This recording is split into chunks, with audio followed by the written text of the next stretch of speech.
Hi, hello there. Good evening, and welcome to another episode of MixStream. We're coming up now to episode 20 already. Awesome, man. First of all, welcome to all the new viewers. If you are watching right now the live stream, please do say hi in the chat. Okay, let me know where you're from, where you're watching from, and if you are new to the channel, new to my channel, first time that you're watching this, do head on down this side and click on the subscribe button. Okay, do become a subscriber to the my YouTube channel over here. Really appreciate it. Okay, you will really help out with the channel itself. Okay, so what is MixStream? Very quickly, okay, I'm going to be mixing today a song which I am working on. All right. Most of the time, I usually feature either a local independent act, a project which I'm working on, but sometimes I even get projects maybe that are regional, international as well, right, outside of Malaysia. Right, for example, from the Philippines and all that sort. I think we've got, some friends of us watching in the Philippines as well. Cambrian Studios. Thanks, man. Thanks God. Okay. Lots of people inside the chat. Let me take a look. We are joined. There's Darren Tay from An Honest Mistake. Alvin Sia. We have Karen. We have Zechariah all the way from KK in Sabah. Hello, man. Right. We have Siva Silan also. I noticed that some of you have got questions already in the chat section. I will try to get to those questions as soon as possible. But if I don't, right, I will take your questions. And what I do is I will put it up on a video, okay, on my channel. So besides the mixed stream, which I do on the Friday nights, okay, right. I appreciate, man, that you guys are joining on a Friday night, not like we can go anywhere, right? But now there's so many other content and live streams going on Friday night. I do appreciate that you guys are tuning into this, okay? But anyway, back to what is MixStream. So I am featuring an artist that that I'm working with, right? Mostly either a local, most of the time a local Malaysian artist. And this week's featured artist is Kelvyn Yeang, right? Hailing all the way from Penang. He is, good friend, good buddy of mine. I think a lot of you guys inside the chat also know Kelvyn personally as well. And we all know him as the guitar wizard, the maestro, the one with the magic fingers. But most of all, with the funky hair and the red guitars and the red everything, okay? So maybe I should relabel and recolor the guitar red. What do you think? Okay. Anyway, so sit back and relax. We're going to be watching how I mix the song. I wanted to do this big stream as a the mission behind this is kind of twofold. Number one, I kind of want to kind of share. Audio education has always been a passion of mine. So I wanted to kind of share with folks out there, viewers who are not necessarily, engineers, who are not necessarily producers or musicians, although my target is mainly that, but it's also for the fans, okay? It's also for the public out there to kind of see what the process goes on behind the scene in creating of the songs that we love to hear, that we love to listen to. There's a lot of work involved, from the songwriting, the pre-production, the arrangement. There's the musicians that's involved, there's the engineers that's involved in the recording. And obviously now in times of COVID and everything, all the recording takes place at home. And once that's done, this is the mixing stage itself. So mixing is kind of only just one little, glimpse, a little bit of insight into the overall process. So there's a lot of work that goes into the creation of the songs that we listen to. So hopefully by kind of shedding a little bit of light, having this kind of over-the-shoulder look into how I mix a song, we can perhaps have a much greater appreciation of the music, okay? All right, so that was the first fold, audio education, right? So I want to sort of share all these kind of techniques and the mixing techniques. But the second part is I want to also help to focus and to put a bit of spotlight on local independent acts, right?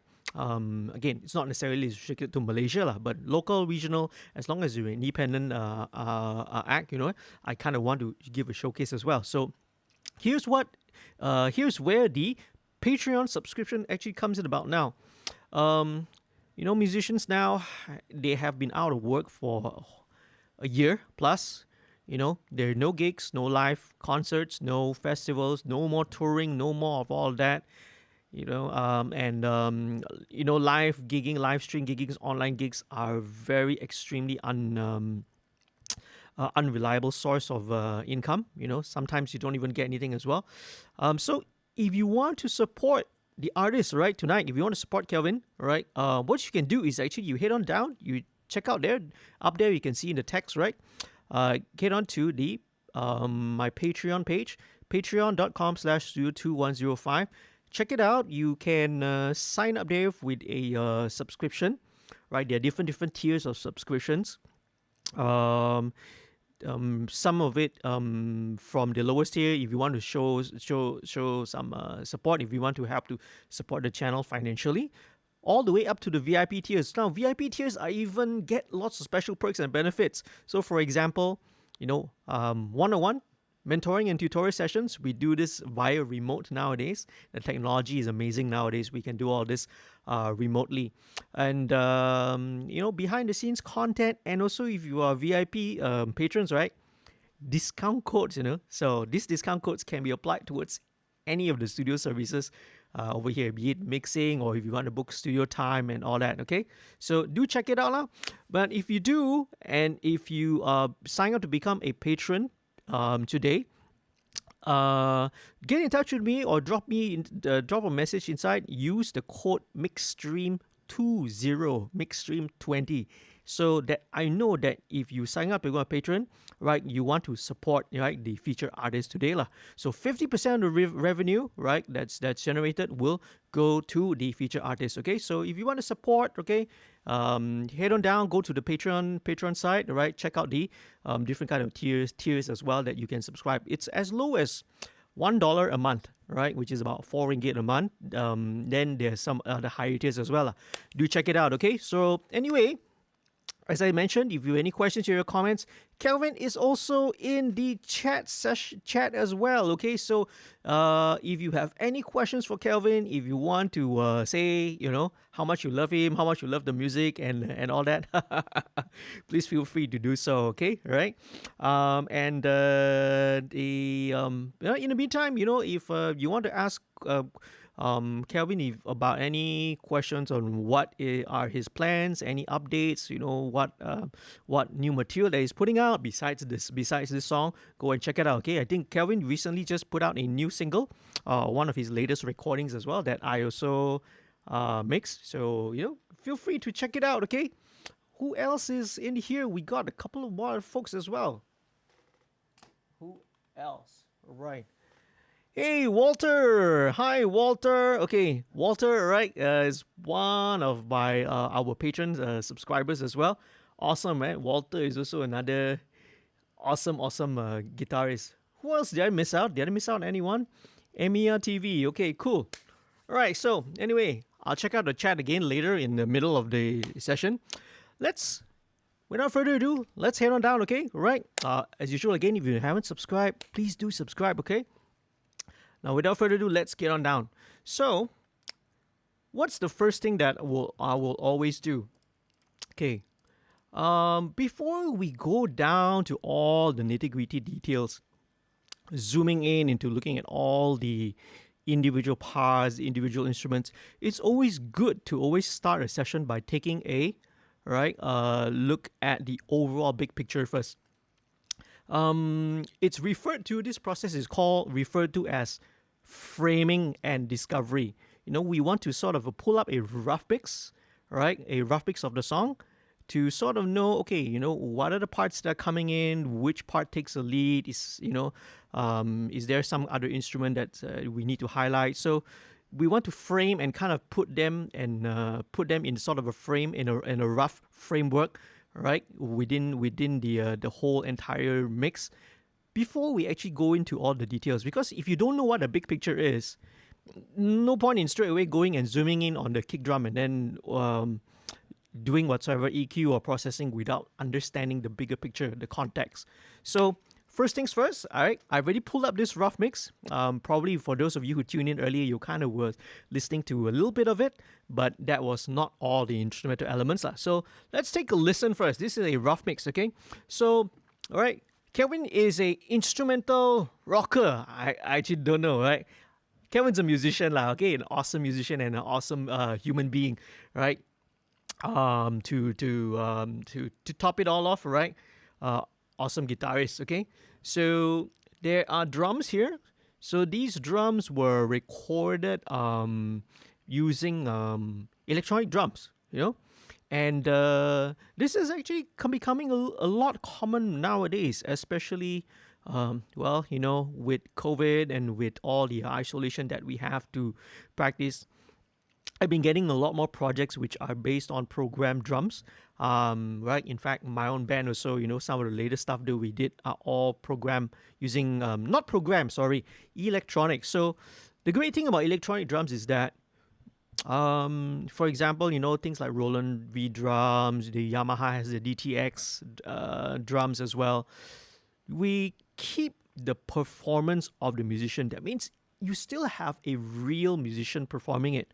You still have a real drummer that's playing the drums behind all this. This is not fake. Whatever you're hearing there, right? All the strokes, all the rolls, right? It's all played by a real human being.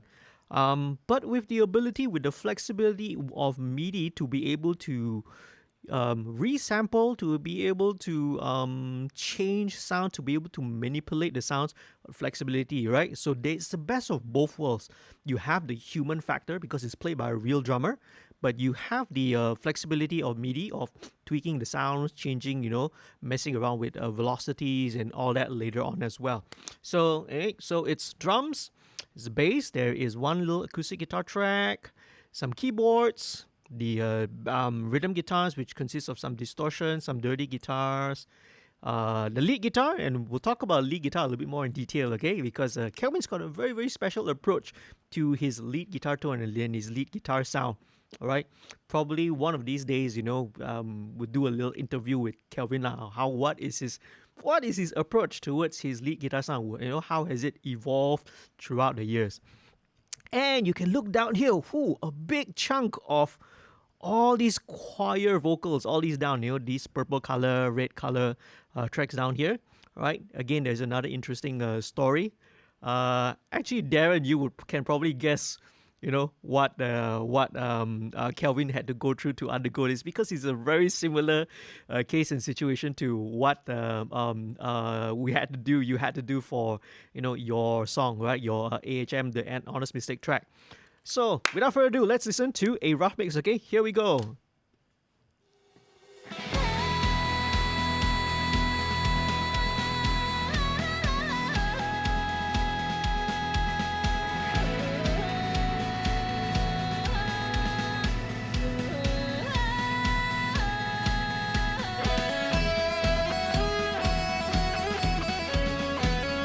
Here comes the melody.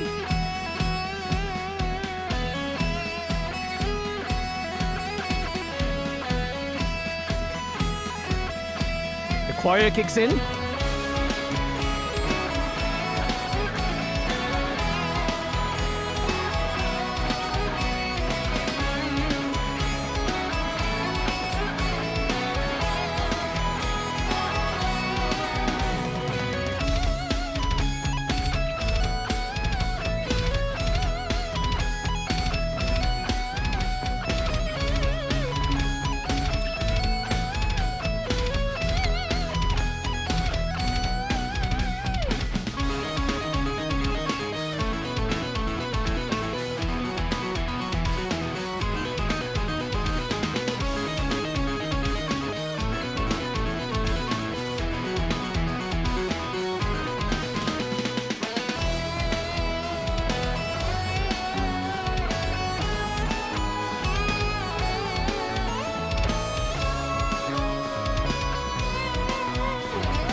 It is kind of a tribal, traditional folk chant.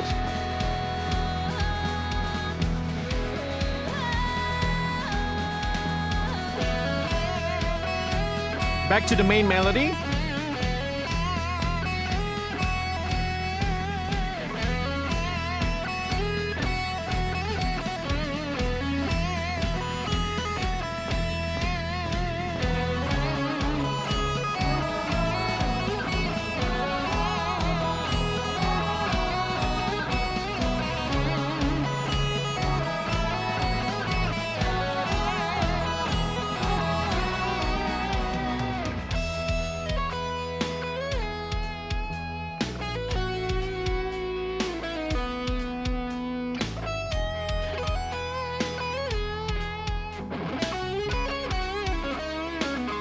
A little breakdown, a little solo.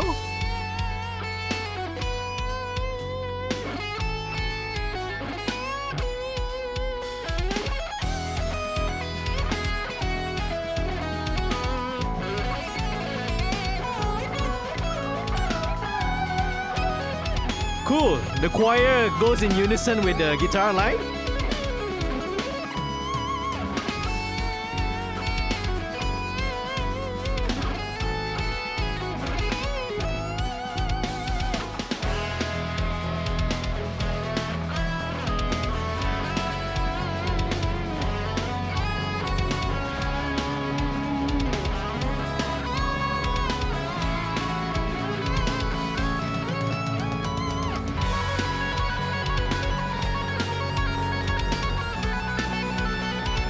Coming out this little bridge solo. Back into the B section of the song.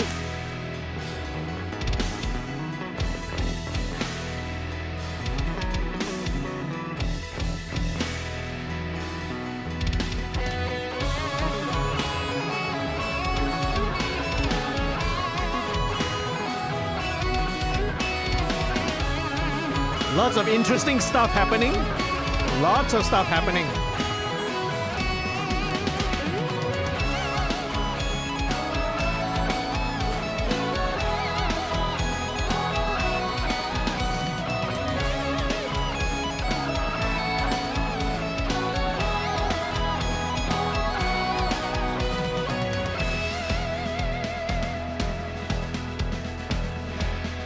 There we go. The marching band drums. Dum, dum.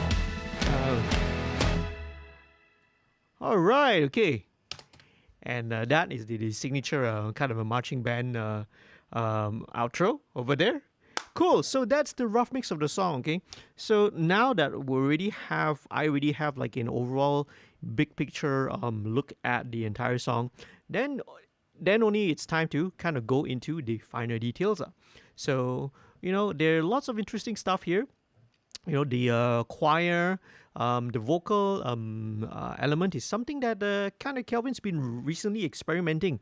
All right, so even with some of the older tracks, we actually added some vocal elements as well. And later on, I'll talk a little bit more about all this once we get into that. Okay, so all right, so first thing is out of the way. Where's next? Okay, you can guess it. Well, long-time viewers would already know what I'm gonna do. Okay, so when we start off a mix, okay, it's very, very important to get your gain staging right, to get your gain structure correct. Gain structure is the key. It's one of the fundamental elements of audio engineering, of recording. Getting your gain structure right will help in a lot of things. Okay. So how do I do that, right? I want to get an initial level so that I know that when I end up with the overall mix, I get a mix which has got healthy level, right? A good healthy level with ample headroom, so that obviously you do not want it to clip. In digital audio, you do not want anything to clip because it creates digital distortion. Neither do you want your overall level of your final mix to be too low, because if it's too low later on when when it's mastered, when it's being brought up in terms of the volume to kind of match what's out on radio, I still use the word radio. Who listens to radio out there nowadays, man? Okay, right. But basically what I mean is, right, finally when it's out for broadcast, be it on streaming or whatever platform it is. So if your signal level is too low, right, what happens is when you master it, you bring up the noise floor as well, okay? Any kind of a noise floor that's buried under that's buried under the track mic, right? Will be brought up as well. It might be a problem. So we need to make sure we set with good levels, okay? How do we do that? Now, there's no fixed rule, there's no fixed way, but I share with you what I personally do, okay? So for me, how I start off getting the initial level is to refer to the kick drum. I use the kick drum as a reference. So what I'm trying to target here is so that my kick drum will peak at minus 12 dBFS, okay? So let me pull this second window over here so that you all can see it, okay? Okay, so there is the... Well, you guys probably won't be able to see it, okay? But what I'm going to do is I want to get the kick drum to peak at about minus 12 dBFS. Okay, so let's do that first of all. Okay, solo, just a kick only. Let's start. Let me see whether you guys can see it. Okay, so pay attention to this. At the moment, it's peaking at minus 20. So I want it to peak at about minus 12, okay? Right, here we go. Almost there. Okay, cool. Right, okay, cool. So as you can see, it's now peaking at about just under minus 13, minus 12.7 like that. And that's fine because there's actually another section of the song here where the kick drum actually gets a little bit louder. So let's just leave it at that, okay? So minus 13, around that, that's fine. Maybe I can bump it up by just 1 more dB. And there we go, okay?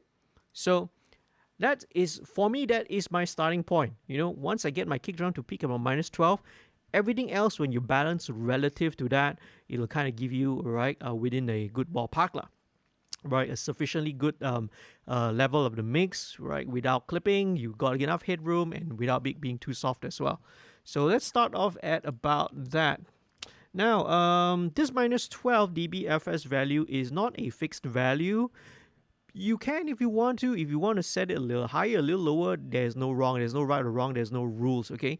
You want it to go for minus 10, you can go for minus 10. You want it a little bit lower, minus 14, minus 16, still okay, all right? Still okay, all right? Still, as long as you always have a reference, you have a kind of a fixed starting point, right? That will always give you, a consistent result whenever you are dealing with, whenever you are mixing. So there we go. That's the kick drum. Now, just have a little bit of, let's work on the kick drum first. Okay, I'm going to high pass everything below 20.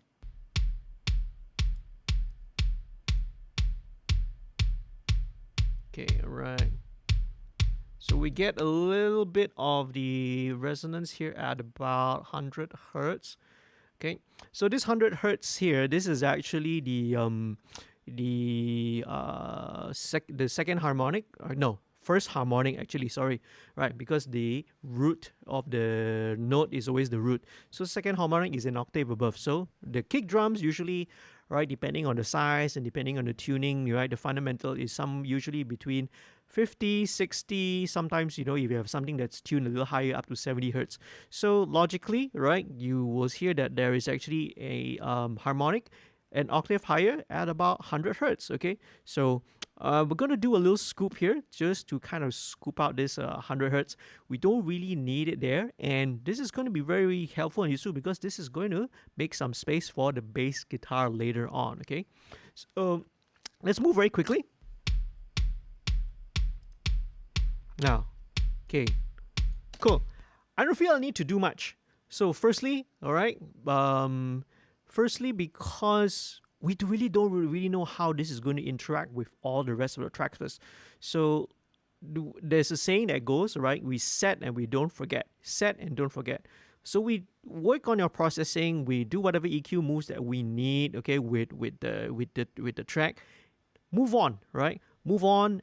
Add on the other elements. Mix in the other elements. Then only you kind of know and see how they interact with each other. See, but don't forget what you did earlier, because you can always go back and tweak it later on as well.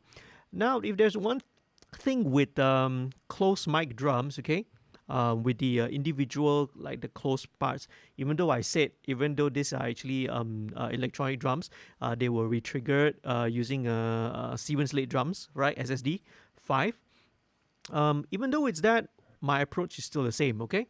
With closed mics, I don't really like to use a lot of compression on the individual, like, the kick, snare, and the individual toms.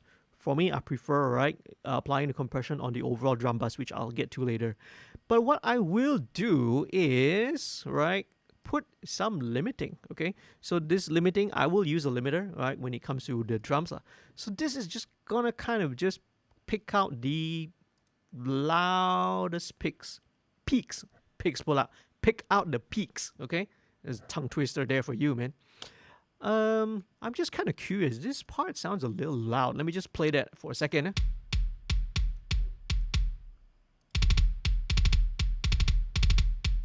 Okay, right. So you get a bit of slight build up when you get to the kick drum part. So let me kind of just maybe tweak this down first, just very, very quickly. Let me clip gain this down because it does seem a little bit loud. Let me just check.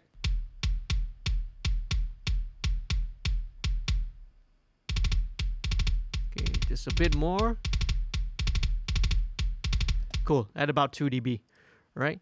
So what I'm going to do now is with the clipper, the little clipper here, this is actually a limiter, okay?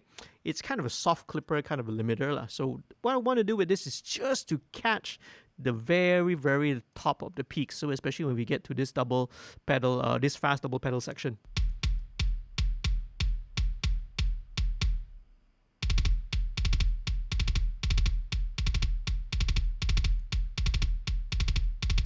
Okay, all right. So with the fast double pedals, one thing that's happening is that there's actually, because of the resonance, right, of the kick drum, you're actually getting a bit of build up, right? So every time, because of whenever you strike a kick drum or a drum, it is not just an instantaneous sound. There is also the sustain, the resonance behind it. So that can be, depending on the tuning, it could be, ranging from something that's under 100 milliseconds to even something that could be as long as 1 or 2 seconds, depending on how you tune, how the drums are tuned. So this section I got to pay attention later, because when it gets to this kick drum, the sustain portion kind of builds up, so you get a little bit of build up here. All right, so let's go. So the bottom end will usually build up. Okay. See, so the bottom, the sub-frequency region, just gets kind of constantly bunched up over there. So what I need to automate later on is probably I need to do a little shelving at about maybe 60 or 70. Just a little shelf whenever we get there. Because otherwise you have a huge bunch of low frequencies developing. Okay, so, but again, set, we don't forget, all right? I kind of set this and see how this would behave. And, deal with this later.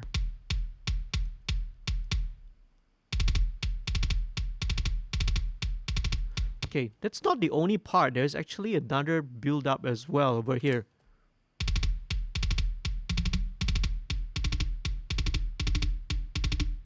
At about 300, it kind of builds up as well.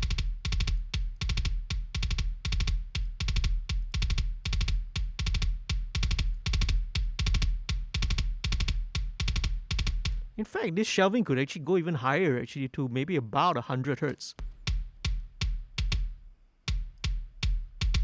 Okay, right? So when it's back to a normal kick drum pattern, a regular kick drum pattern here, then, we can take away the shelving, okay? But again, set and don't forget, okay? I want to remember that this automation I want to do later when we get into it.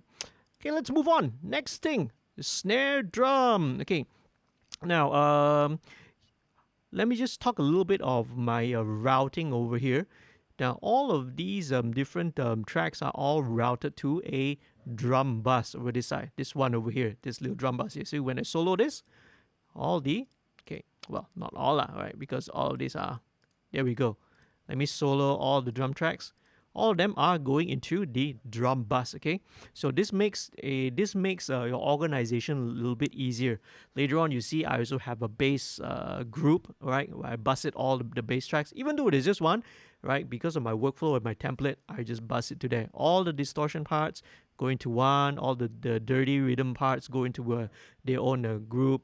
All the lead guitar parts also all go in the group. This makes it easier to organize and to work with the mixers. And again, obviously, all the choir parts are all going into this one single group over here, lah. But we get to that later.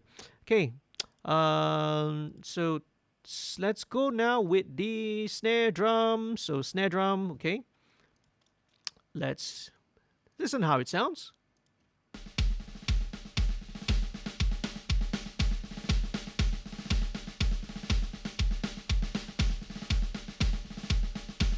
Okay, let's solo it. So I'll probably want to high pass everything maybe below 80. Okay.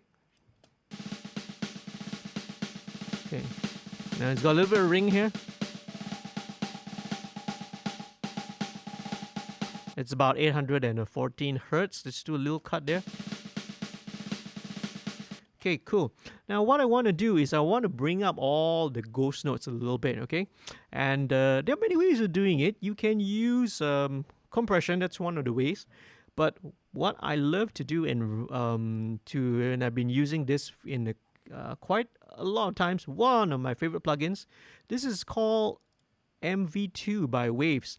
So MV2, you'll see this again. This is gonna be featured. I'm gonna be using this on bass. I'll be using this on the lead guitar. This is a fantastic and amazing plugin. So what is MV2 actually? So MV2 is actually a combination of several things. It has what we call here a low-level compression and high-level compression. This is just Waves. It's their way of describing it, lah. Okay, high-level compression is compression like we all know it. We are familiar with the compression, right? A sound, any kind of audio that goes above a threshold, the compressor will bring down the level, lah. Okay, that is compression, the traditional compression that we are familiar with.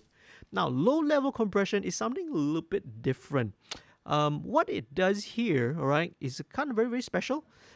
It is somewhere like a cross between an expander, right, an expansion, and also parallel compression. You know, so somehow what Waves has done in this has kind of compiled and put together in this plugin in MV2 is a way to have a parallel processing, because it does something like parallel processing, but in such a simple plugin format. There's no parameters to adjust except for how much of low level, how much of high level, and how much of your output. Because output later we need to compensate for the increase in the gate, okay?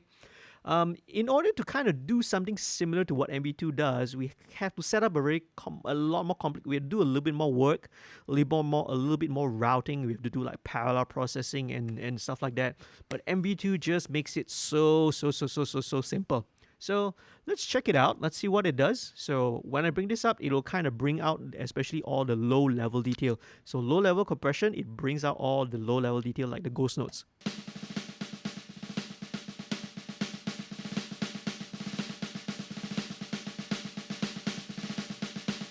Bypass. There is a slight gain increase, so let's compensate.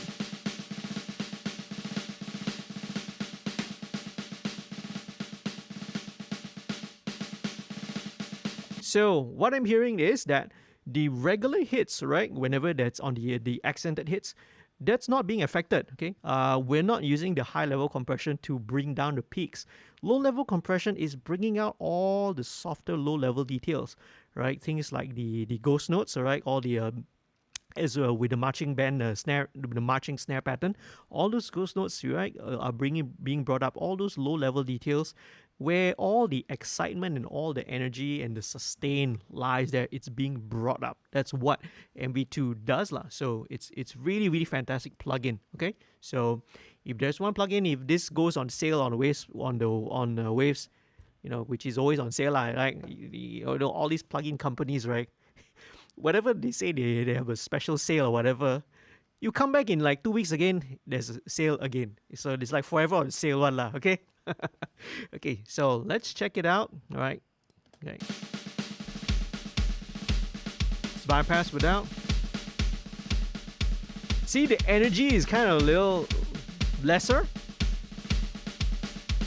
Okay, it's subtle, but with the MV2, it has brought up a little bit more of the energy and excitement, and that's what we want to do. Okay, we want to bring out all the excitement. There are some. It does bring up some of the other resonances as well, but I'm not really bothered by it. But let's just look into it. See, it's brought up this frequency as well, about 1.1K. Okay.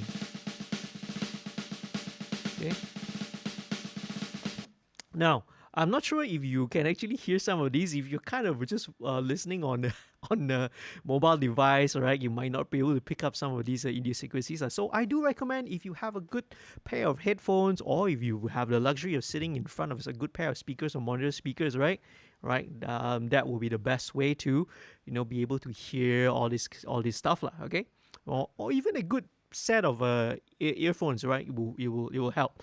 So here we go. Let's leave it at that.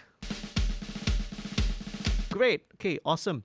Now the next thing I will want to do, I will actually move on with the overheads. Okay, so the overheads in this instance will have the mostly the cymbals. So let's blend this in.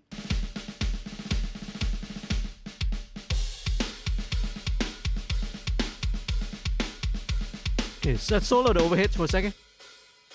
Okay. Okay, right. So these are mostly all the cymbals only lah.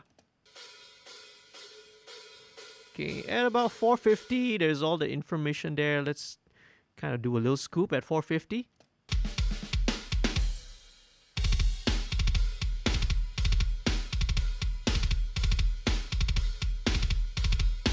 Awesome. Okay. Now, one thing about programmed drums or using electronic drums, right, for the instance.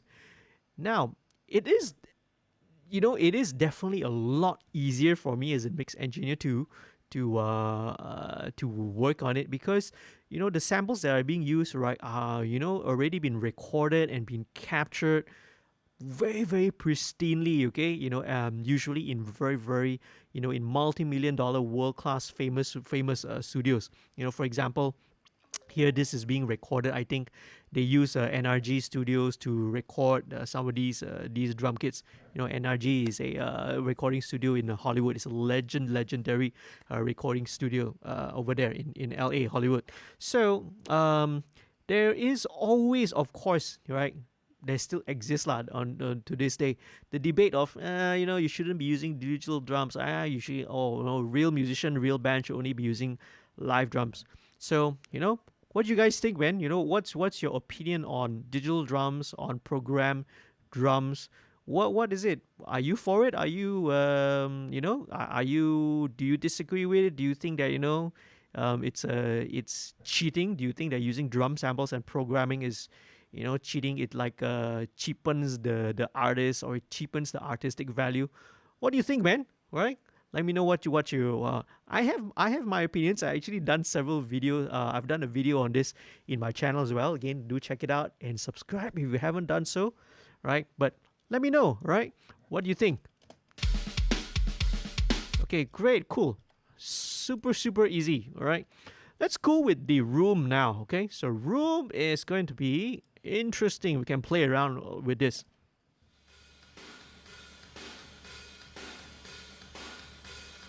Okay, so what I'm going to do first of all is probably just going to EQ it a little bit.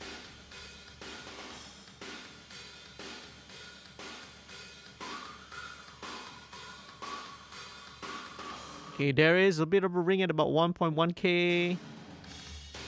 I want to sort of do a low pass and kind of high pass, so I don't want all the extreme bottom end and the top end. So make it a little bit darker. Let's try blending it in. It sounds really good on its own already, So I'm tempted to not do anything to it and just keep it simple.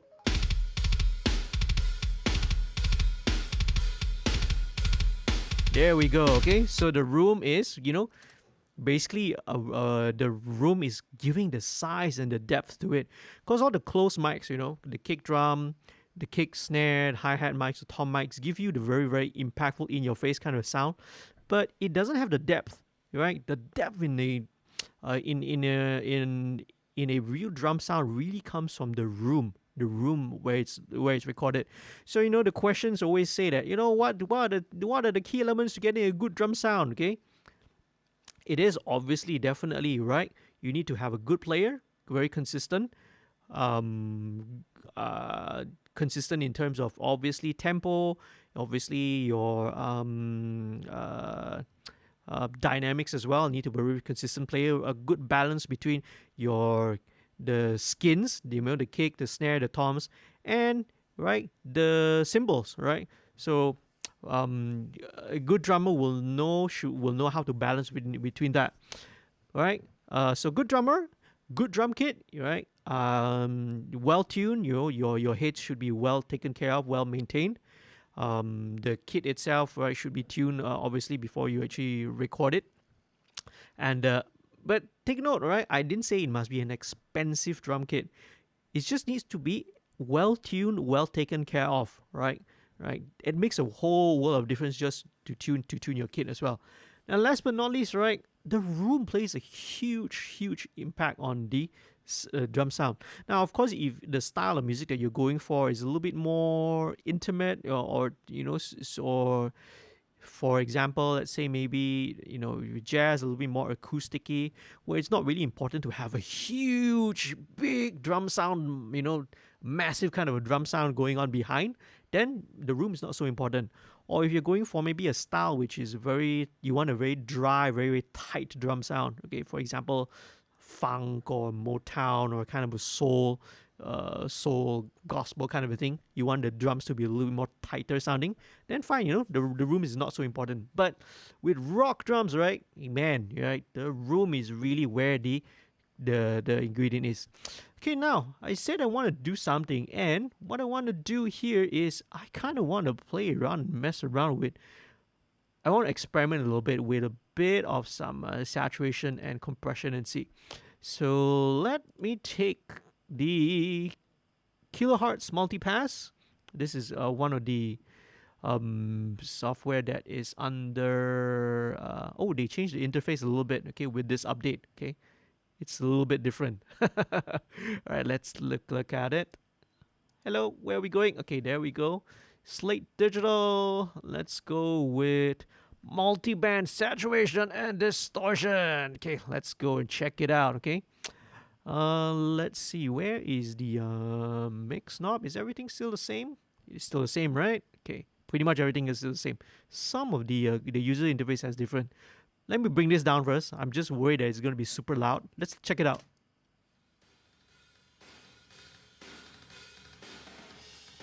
Bypass. Okay, cool. So what I kind of want to do now is I want to maybe just distort drive the low end a little bit more. Let's solo this.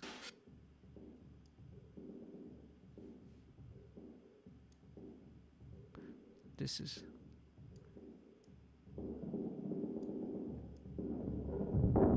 there we go.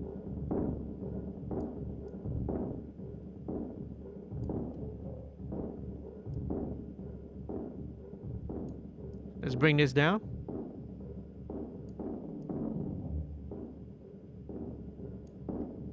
Okay, let's unsolo that. Let's see what different.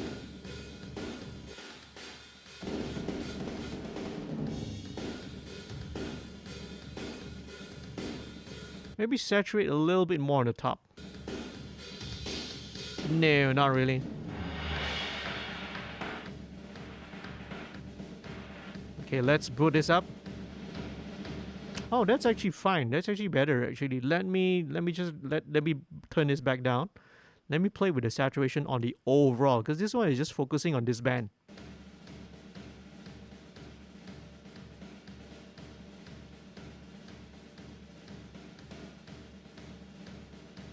Hello. Are we getting there? Oh, there we go. Mix.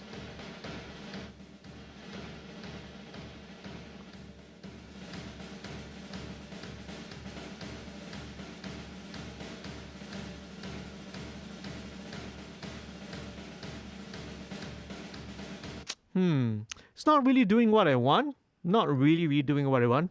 It's a worthwhile experiment. Let's go back to something which I know tried and true method of trying to get some kind of a saturation and excitement to the room drum sound. And that's using this baby here. So this is the Pulsar Smasher. The Smasher is actually an emulation of the 1176, right? It's a compressor with the what we call the all buttons mode in, okay? Right. So what this does is that it gives a very aggressive kind of a compression to it. So okay, it says here, okay, output gain models the analog output stage. It can saturate. Oh yeah, that's what we want. Okay, so let's check it out. Right. Let's bring the input. Let's make it all the way, man.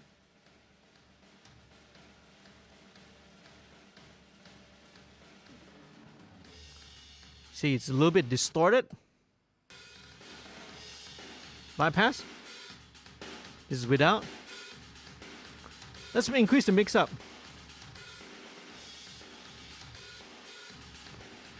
Oh, that's that's really wicked, man. Okay, I probably need to shave off a little bit more top end. And I want actually to boost a little bit on the bottom.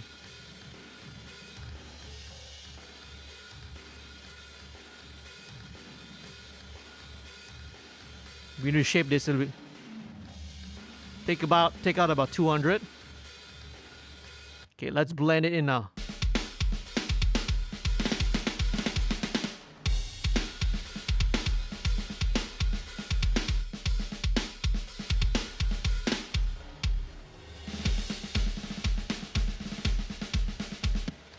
Okay, maybe a bit too much of this bottom.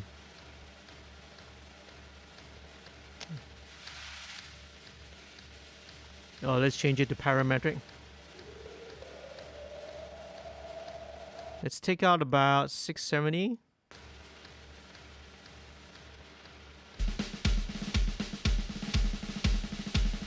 Let's go bypass without it.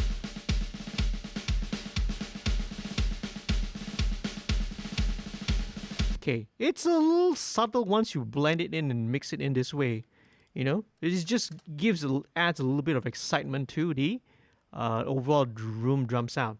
Again, set and don't forget, let's not spend too much time on it. Let's move on to the next thing, okay?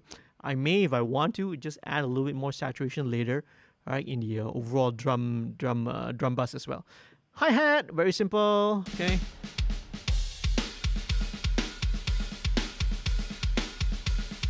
Nothing much to do. Just take out some of the bottom end below 400. Super simple. Okay, let's go to the toms right now. Okay.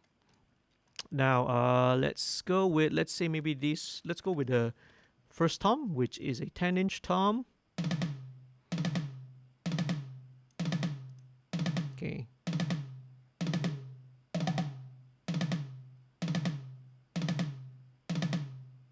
Okay. The thing is, again, with these kind of sample drums, right? They sound so good, and it feels like I don't really need to do anything to it. I'm trying to figure out. Okay, there is one tiny thing lah.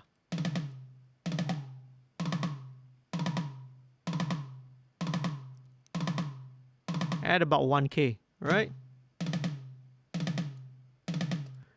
Okay. It's very important for me to tell myself also to not overdo it.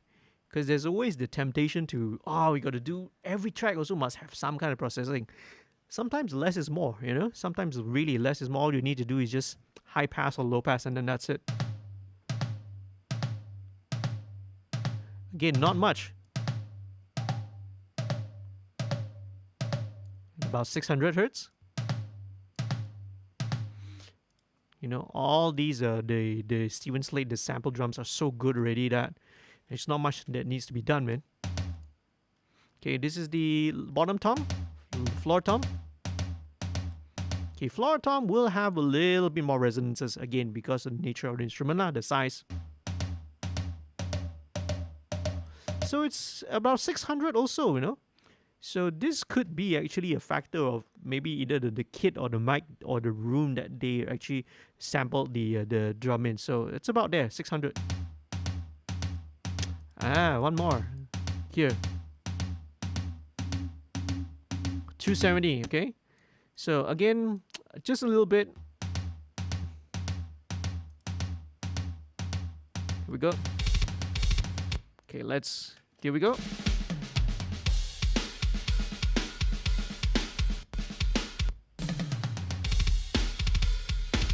Sweet. Okay, very, very cool. Now, let's move on. Let's almost there. So now I want to add a little bit of reverb to the drums. And what I'm going to do is actually I'm going to be adding the reverb not on the individuals, the snare, right? Or not on the closed mics. I'm actually going to put it on the overhead. And this is actually a technique, a trick that I watched and learned from watching Chris Laudelch, CLA, the famous, well-known CLA. According to him, he does not put his reverb on his closed snare mics. He doesn't put it on his closed tom mics. He puts it on his overheads. And I've been trying that, for quite a couple of years already. And, I really like the sound. Right, because what it does is that it keeps your close, for example, your snare, your kick, your snare, really, really in your face, dynamic in your face, right? Because anytime you add any sort of reverb, okay, you will undoubtedly push the sound a little bit further back. Okay, now there are ways of getting around it, but generally, any time you apply any sort of reverb, the sound gets pushed back. So he doesn't want that. If you want your elements to be as you want it to be as forward, as punchy as possible, the drier sound will be a lot more punchier. But at the same time, you want to give depth to the recording. You want to give depth to the instrument. So in this case, right, we're adding the reverb on the overhead track. So let's check it out, okay? I am going to, this is Steinberg's Reverence. This is built into Cubase Radio. This is a convolution reverb. So convolution reverbs, they take impulse responses, IRs, okay? So, well, everyone nowadays, guitarists especially, IR is the hot word lah, okay? Oh, this IR, cabinet IR, this, IR that. IRs have been around for way, way, way longer than the last couple of years, okay? In fact, one of the earliest usages of impulse responses and IRs was actually in reverbs, in convolution reverbs.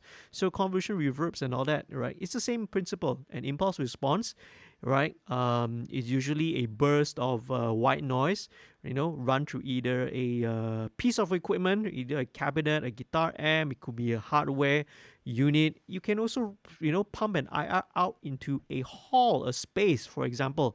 You capture that IR and that's your impulse response. It is it's a capture of the characteristics of the set equipment or actual physical space, okay?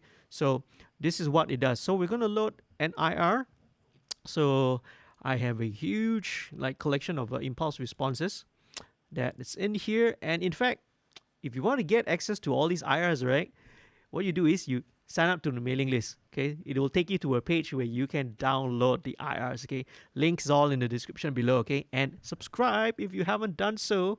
So let's go and let's get the impulse responses, and you can see these are all the reverb IRs that I have.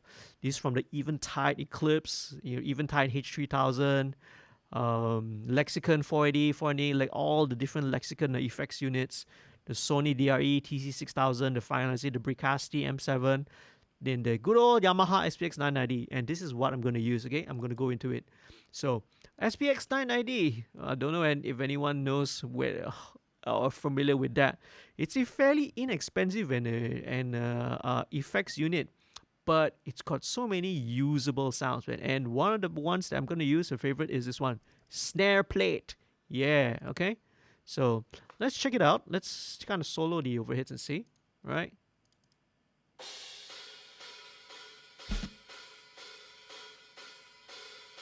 Okay, so it just adds a bit of depth. In fact, I feel like I want to add it to the room as well. Let's see how it goes with the room, okay? Solo.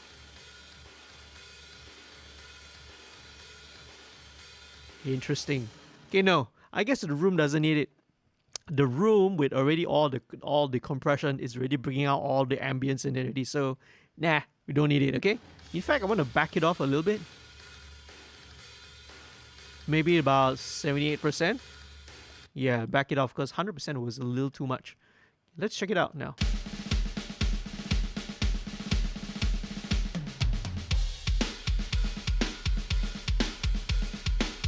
Okay, now I'm gonna just kind of EQ the reverb a little bit. Okay, let's solo the reverb. Okay, all right. So it's very important as well. Sometimes the EQ, right, you can hear the reverb actually brings out some of the unwanted resonances. So let's. So this one, 1K. There's one more. It's just under about 500 hertz, okay? 500 and 1K. Just, yeah, I'm not sure whether is this a coincidence or is it because, again, characteristics of rooms. You always find that if you have a problem frequency at, let's say, 100 hertz, you will always, it will typically, go up in the multiples, the harmonics, you will go with 200, then 400, and then 800, so on and so forth, okay? Right, so it could be a reason why, right? So I'm noticing here 500, there's a little bit of a ring there, and also at 1K, just a little bit of resonance there as well. Alright, so we're almost done with the drums. Okay, as I mentioned, I don't put a lot of compression on the closed mics, but what I will do, okay, is I will put a compressor on the drum bus itself. And my favorite drum compressor is the API 2500. Okay, right, this is absolutely beautiful for drums. It's my favorite for drums. Okay, I already kind of set it up so that we're already kind of at the ballpark. But let's check it out. Okay, I may need to play with the threshold and the attack. Bypass. Okay, I got to bring it up by a dB.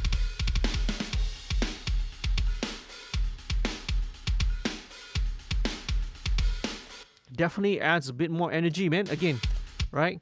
The compression really glues the kit together and really brings out a bit more energy, a little bit more crunch to it.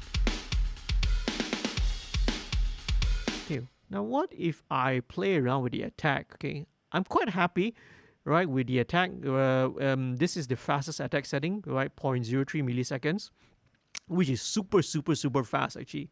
But I just want to hear what happens if I kind of put it a little slower, because sometimes when it's too fast, it makes the snare, it just clamps on the snare. The snare sounds too how to say, too compressed, right, for lack of better words. Then you bring this up to.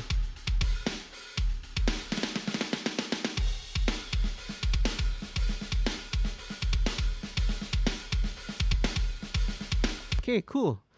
When I kind of go with the slower attack time, well, when I say slow, it's still relatively fast. It's 0.3 milliseconds and 1 millisecond. That's still really fast.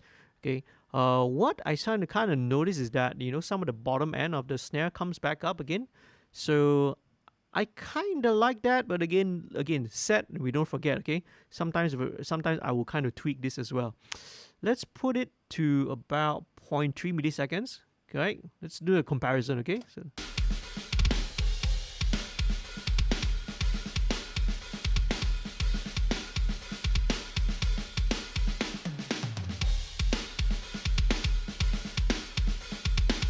In fact, let's go with 1 millisecond, okay? Let's go with that first of all. And that's it. That's the drum sound. Okay, cool. Let's move on. Next, drums are done. All right. We got a couple of other people's folks again. All right, I apologize. I may not be able to look into the chat right now, okay? But I'll do so in whenever it's time to go and take a little quick break. So that's done. Those are the drums are done. Okay, this is actually just a rough. This was a rough stereo mix. Let me just disable this and hide this. Okay, okay, so you won't see it. Let's move on now with the bass. Okay, cool. So this was a DI bass, right? That was recorded. So first things first, right? What I'm gonna do now, you didn't see me do it just now on the drums, okay? But now you see it, okay? What I'm gonna do is I'm going to put an instance of a couple of plugins. Let me just explain to you, okay? Let me just pull in this preset so that you can see it. Okay, what I'm using now is a what we call the tape and also the console emulation plugins. And this has actually been very popular increasingly, especially over the past decade, right? When it comes to mixing in the box inside digitally. And the reason for this is that, there are a lot of our records that we love, that we've listened from, from the past, and even actually to this day, still a lot of mixes. They're all done on large format analog consoles, okay? Meaning, the big consoles like SSLs and all that. Well, SSLs are the ones that are most famous, okay? So we kind of miss that sound a little bit, because digital is very clean, is very, very pristine. So there's just something desirable about having that kind of analog color and flavor. Now, I'm not here to debate and to discuss, right? This is not the platform for it, okay? You can go to all those other audio and audio forums and discuss until the cows come home, right? Oh, whether this is good or not, or whether mixing in the box, whichever is superior. There's no better, or it's not better, it's just different tools, okay? Right? Different tools just giving you different colors. Whatever you like to use, you just use lah. So now let me just very quickly explain. Okay, so what I have in the very, very first insert in the channel is called the tape machine. Okay, this is virtual tape machines by Slate Digital. So what this does is we are trying to emulate as if the track has already was recorded on an analog tape, right? In this case, a 2-inch 16-track tape. Okay, and then we are playing it back from that tape lah. So that will then go into two plugins here. This is the virtual channel. Again, this is part of the Slate Digital suite of plugins. So virtual channel here is emulating the signal path of an analog console, right? So so you got a couple of things. You got your input, you got output. This is more for your gain and your drive. Usually we just set it as 0, which is unity. But the cool thing here is the selection of the different types of consoles that are out there. You have USA, this is the API. This is my favorite setting, actually. I prefer the sound of this. You have the British 4K, that's the SSL 4000. You have the G series, you have the 4000E series. You have the RC tube, right? This is like an old RCA tube console from the 50s. You have a Trident, you have a British Neve. So, right, you have all these different flavors of the analog console. So what I'm going to do is that on all these tracks, right, they are all going to have these couple of plugins there, because we're trying to emulate I forgot to mention this. This is a FG73. So this is an emulation of the Neve, the preamp from a Neve 1073 preamp. Okay, one of the most highly desired preamps that are out there. So we're trying to, in digital, we're trying to sort of emulate this signal path, the signal flow of coming off a tape machine, going into a channel of an analog console, and then a preamp, right, of a Neve 1073. So there's so many different combinations you can play around with, but this is kind of my go-to, right? Now, I actually explained this a lot more detail in a video I did before, right? It's called Cubase Project Template 2020. Maybe I have to update it for 2021, okay? And check it out, okay? I got so many other videos in my channel as well. Please subscribe, okay? If you haven't done so, go ahead and subscribe.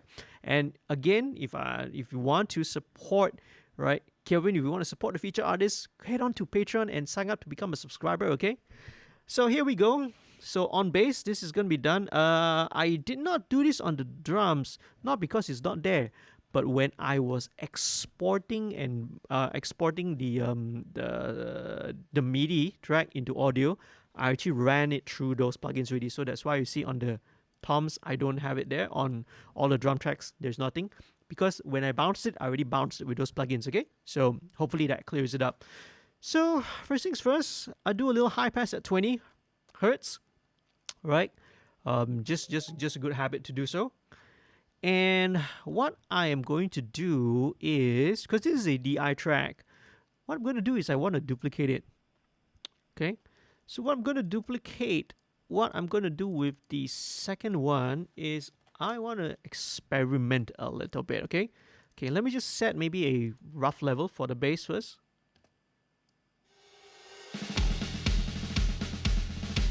Okay, this is just a single DI track. Let's play around here.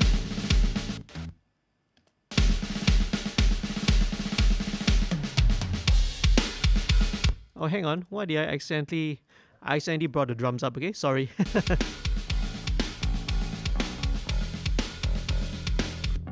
So this is just a kind of just a simple direct DI sound. Very clean, a bit boring, but you know that's the nature of DI lah. That's direct, you see, right? So let's inject a little bit of character. So you see, I duplicated this track and I'm calling it bass amp because what I'm going to do over here is, okay, let's play around with this, is I'm going to run it through a bass and amp simulator, okay? So it's technique that you can always try, right? If you have just only a DI, you can always blend it, duplicate, and run it through an amp sim. So here we go. Let's go with the Ampac B15.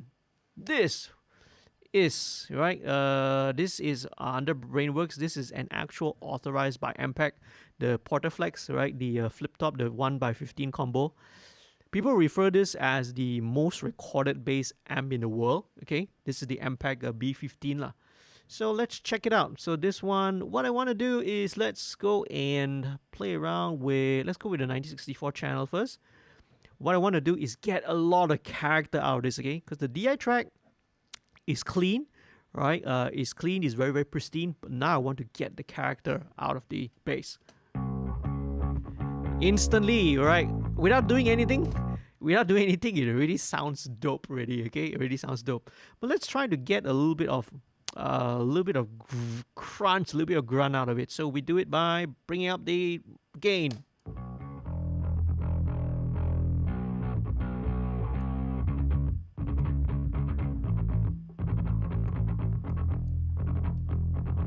Okay, right, so that's the 1964 channel. Let's go with 1966. Right, let's go with the 1966 channel. Here we go, yeah.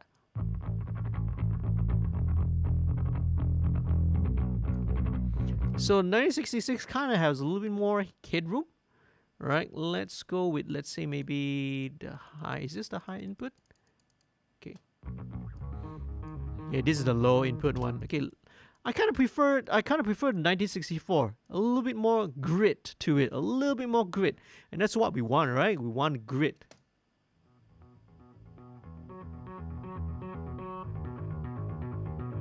Let's turn it all the way up, baby.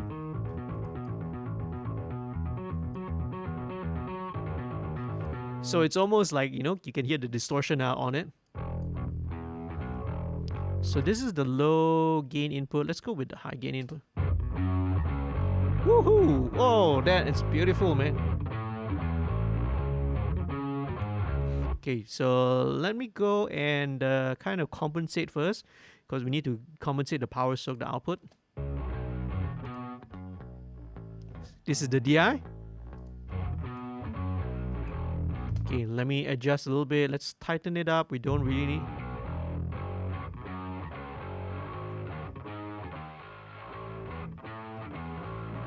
Don't need anything below 300.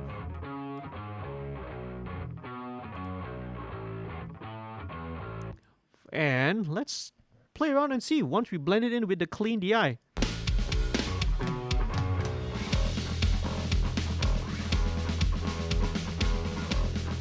So this is just the DI. And this is with the amp.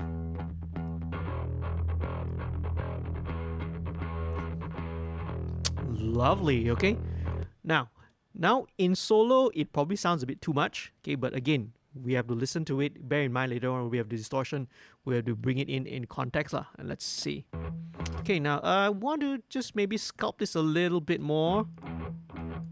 Okay, because the distortion does bring out a lot of stuff.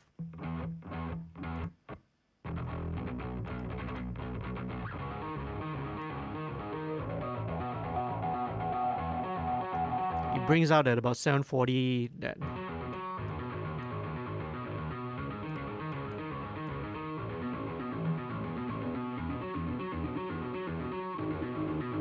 And about 310, you know, there's a little bit of some weirdness there as well. These are all byproducts of the distortion. Now, when you turn your gain up, right, on any kind of a tube amp or any kind of amp, you're bound to get a lot of those harmonics coming out. So, you know, we have to EQ post, right, just to sort of, you know, maybe get a little bit. We want it to be ugly. We want it to have character, but not too ugly, lah. Okay, right. We want a bit of imperfection in there, but we don't want it to sound too ugly. Okay, cool.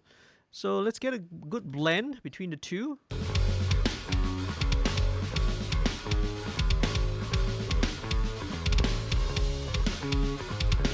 Right, cool. Right. So we take out a lot of the bottom end from the bass. I prefer to take out, and I know a lot of people kind of prefer to do it, because we would want the low end, the actual low end of the bass to come from the DI, because it's a lot more clean. Now, some people who won't bother to do it, they will keep the low end. You know, they don't high pass the lows on the bass amp. But I find it a lot cleaner in terms of the phase cancellation, especially. You get a little bit of phase cancellation when you have both of them, you know, kind of occupying the low. So I'd rather keep it on the clean side. But let me play around with this tight, which is the high pass filter, right? Let me see whether I can bring it down a little bit more.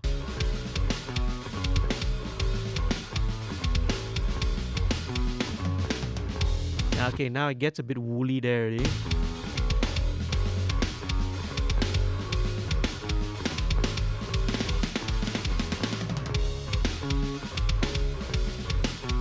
Okay, I think 250, around 250, 240, 250 sounds the best, okay? We're not done yet, okay? We are nowhere near done yet, okay? Now, one thing about running these kind of amp sims along with a clean DI track, give me a second, let me just get a sip of tea. How you doing, guys? Hopefully you all are good, staying with me, okay?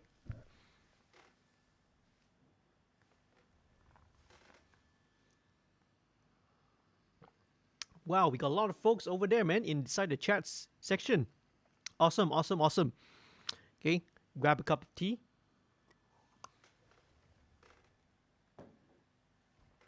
Now, with these two, sometimes with plugins, in theory, you know, in most DAWs, we have what we call the plugin delay compensation, but it is not necessarily always 100% accurate. And so sometimes it's actually worth to actually double check. Okay, especially plugins, you know, that are like VST amp simulations. They take up a lot of processing power, generally speaking, right? And because of that, the processing power means that, you know, the processor needs to go through its cycles of information of processing the data, you see. So all these things do not happen in an instant. It always takes time, right? There's no such thing as things happening in a 0 seconds in an instant one. There is always a little bit of time. So sometimes the reporting of the plugin, when it reports its internal latency to the DAW, it's not necessarily accurate. So it's always worthwhile to double check.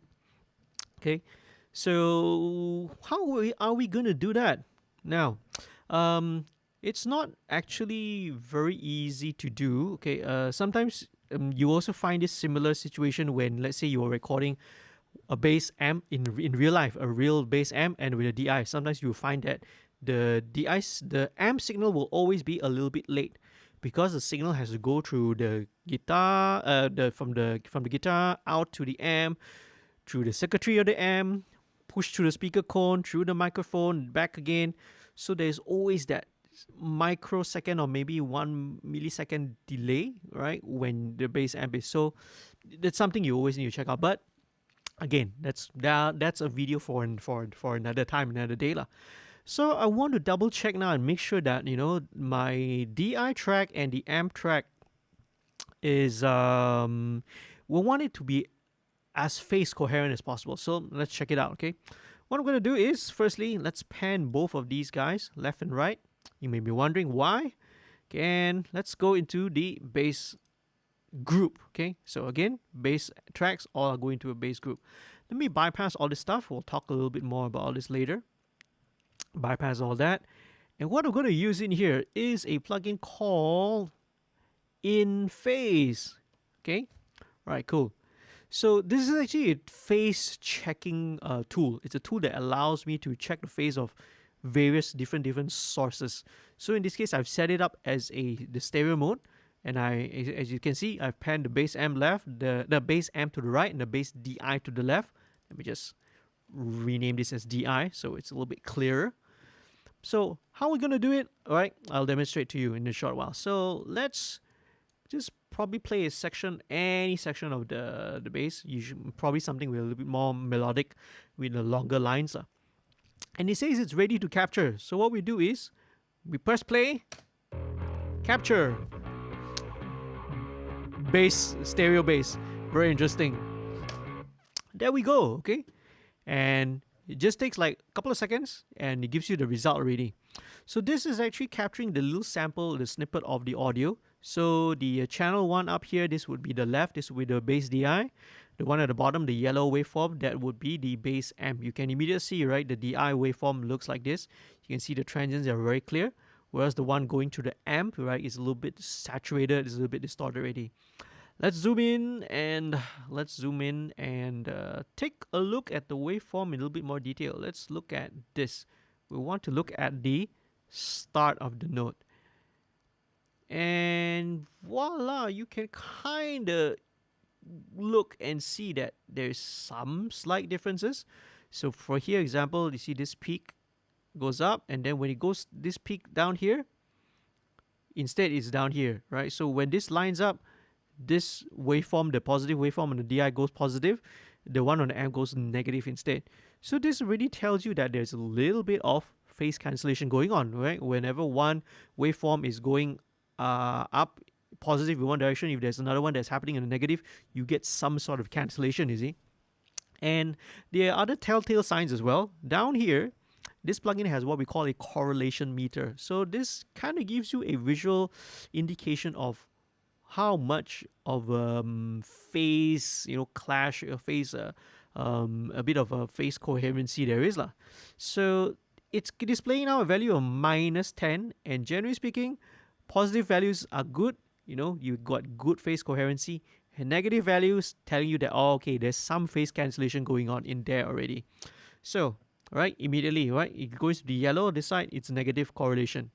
So let me just play. Let's invert the polarity on this to see what happens. Instantly, right, it's already much more in a positive. Let's play the bass amp. Oh, okay, you're right. You can hear that out of phase sound.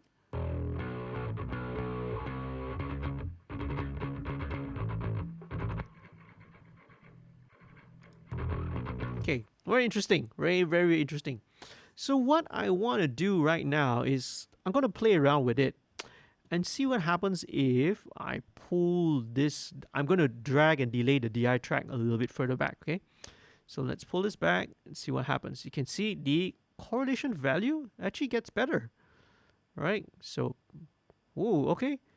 It's now 0.12, 0.14, 0.15, and way better. And it kind of peaked at about 0.24.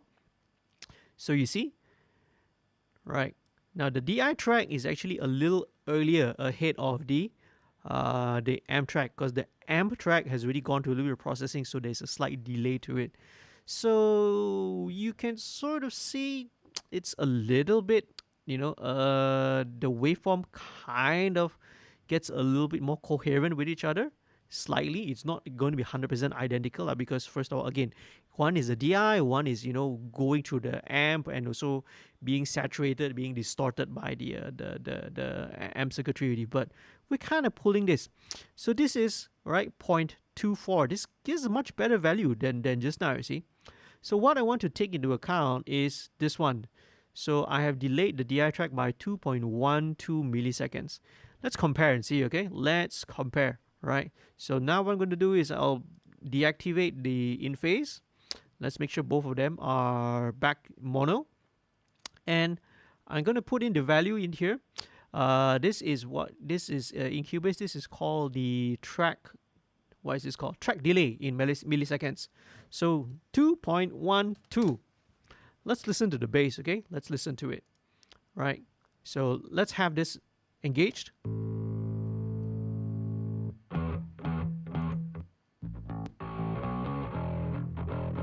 Okay, cool. Now I'm going to switch to 0, okay? Huge difference. Go back 2.12 again. Wow. Okay. A lot more fatter. The body is back. Okay. We kind of, previously when it was at 0 milliseconds delay, right? Because of the slight differences in the waveform, the DI is being a little bit earlier. You get cancellation. You get, a little bit of the mid-range gets scooped out, gets a little bit eaten up.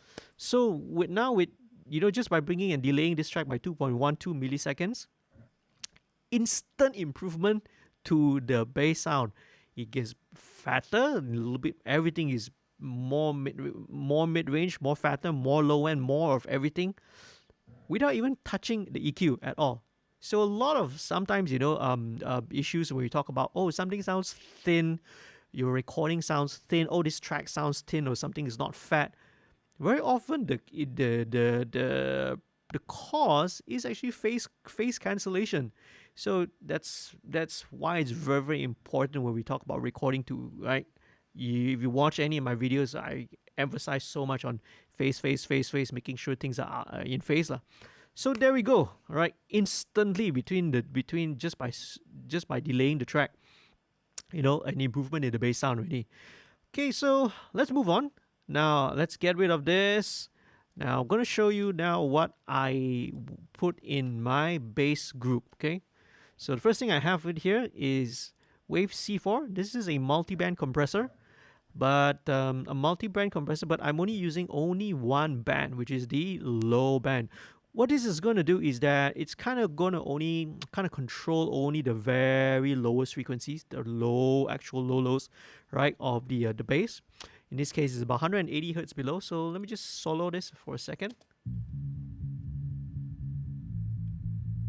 Let me just play around with this.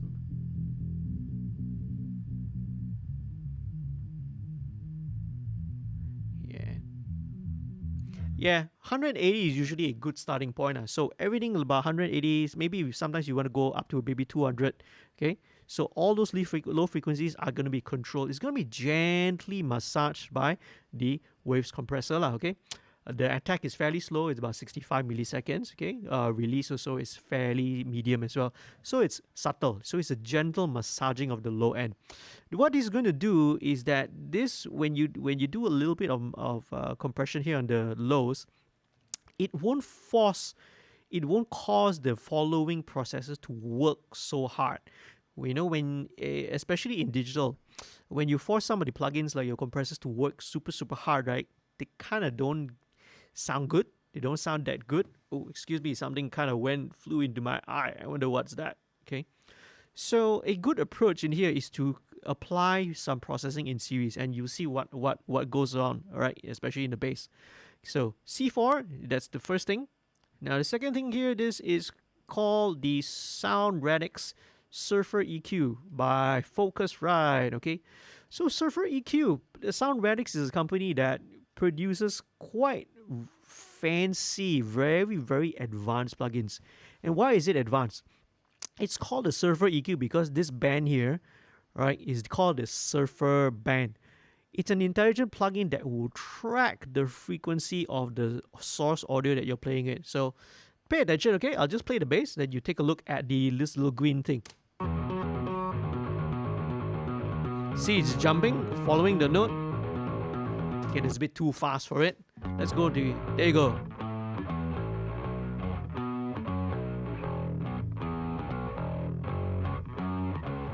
See, it's tracking the root note of the bass, and it does it in real time, right? It tracks it. So with this, there's actually a lot of powerful applications. You can set it so that, if in this case it's tracking the root note, so that it will only boost those particular notes that you want to sound, right? In this case. So that's one of the things. But you can also adjust the harmonics. So what I'm going to do in this case is I want to kind of scoop out the harmonics. Every time it gets to a note, there's some of these upper harmonics that, don't really contribute. They clutter a little bit of the lower mid-range. So this, in the past, if you use only a normal EQ, you only cut and then that's it, you see. It's not as flexible. Sometimes you may not actually want to cut that frequency when it's not playing, all right? But Surfer EQ does it intelligently. It will match and it will follow. So for example, if I want to remove the third harmonic, in this case, right, third harmonic of F, right, this note is F sharp, third harmonic is 140 hertz. If I want to remove that third harmonic, this will follow it and remove that third harmonic, right, in real time. So super powerful tool. What I want to look for actually is probably either the fifth, which is the odd lah. You see all these odd numbers, okay, are usually the ones which are not really contributing to the sound. So fifth harmonic. Let's see. Let's go with the narrowest Q, okay, because the narrowest bandwidth as possible. Let's see how it sounds like. So there's that honky mid-range hong kong kong kind of a sound there that we may not want, you see. So let's check. Okay, yeah. So it'll be the fifth. Could be a cool effect too if you want to use it, okay, because it's like a stepped filter. But what I'm going to do in this case is, right, that the fifth harmonic, I want to kind of scoop it out by about 2 dB.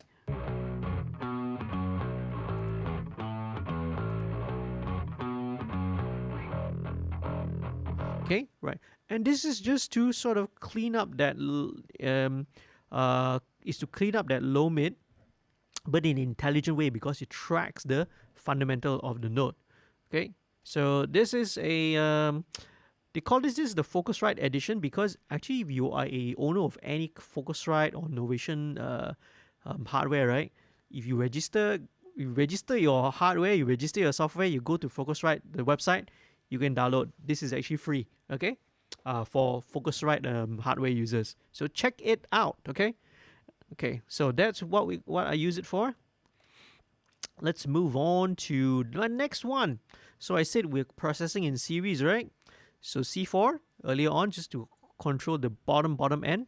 What I have here, this is 1176 Universal Audio's revision A, what we call the blue stripe, okay. So this one, all right, it's great. It's great for so many things, okay. I love this compressor to death, so much so that I gotta have a real hardware one here as well. So let's check it out. Let's go with the bass, okay.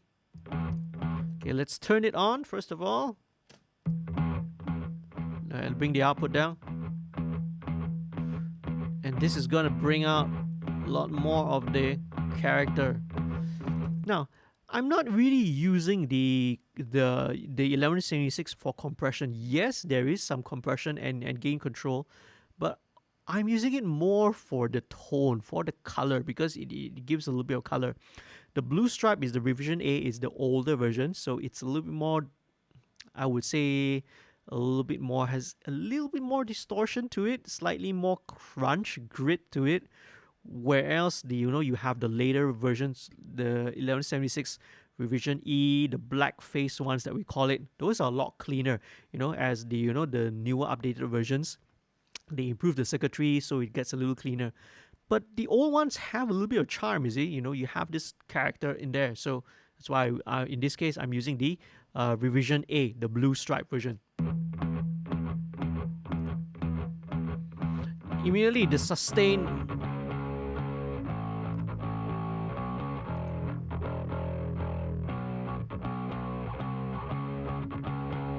lovely, okay, lovely. It's just there to give that energy, okay. Just want to bring all the energy up. Let's listen in context with the drums.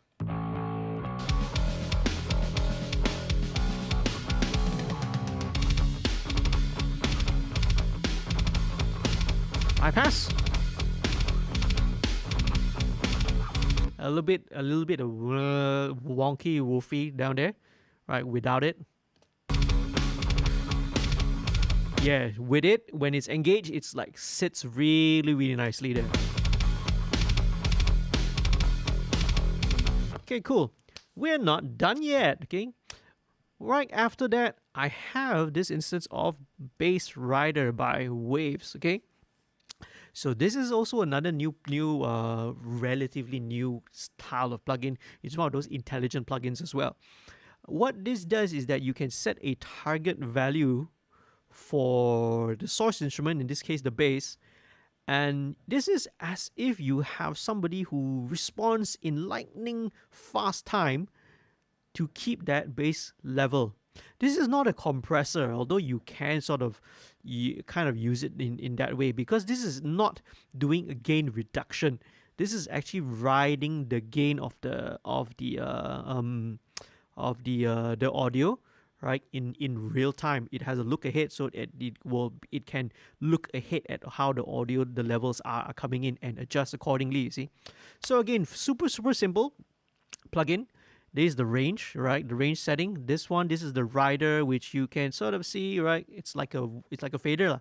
You see it working once we press play. But the most important thing is this one, the target value. So let's look for a target value, okay?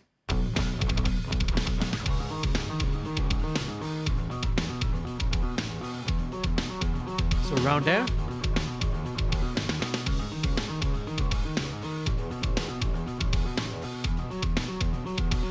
Okay, there's a slight boost in level to compensate.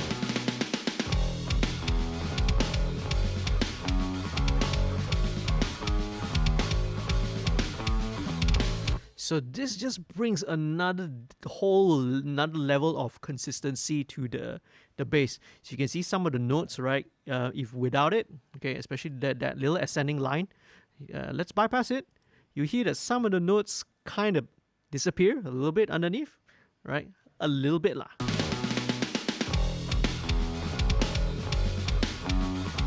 Then some of the notes jump up. So, but with it,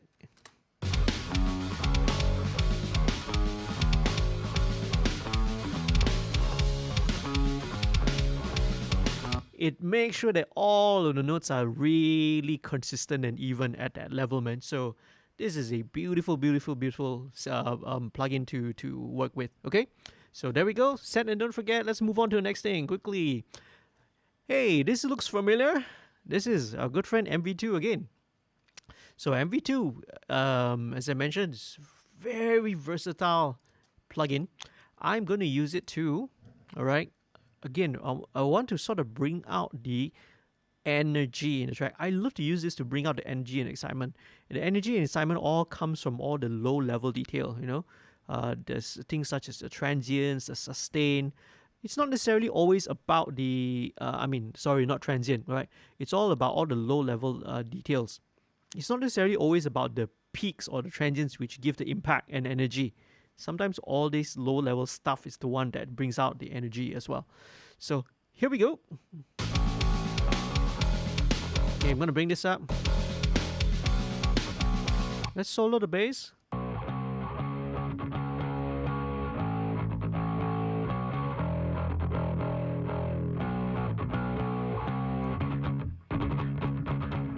Okay, right. The gain does go up, so I have to compensate.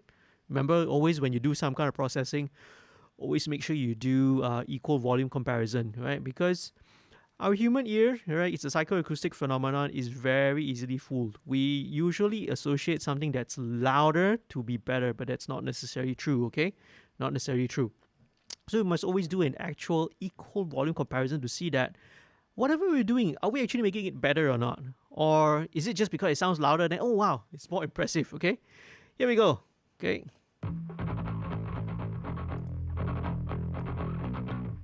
Okay, it's about 4 dB.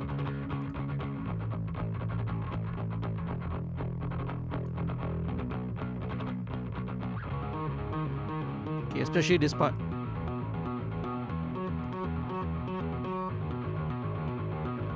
For me, it brings out some of the a little bit of the brightness, that upper harmonics. Those are all the low level stuff. So it kind of makes the bass go a little bit more forward, but it doesn't affect the low end that much, you see. So it just brings out a little bit more presence in the bass. It's very subtle. It's a very subtle thing, so it might not be easy to hear, okay? All right, cool. That is pretty much it. Now, there are a couple of other things as well. There's this R bass. This R bass, I won't use it for now, right?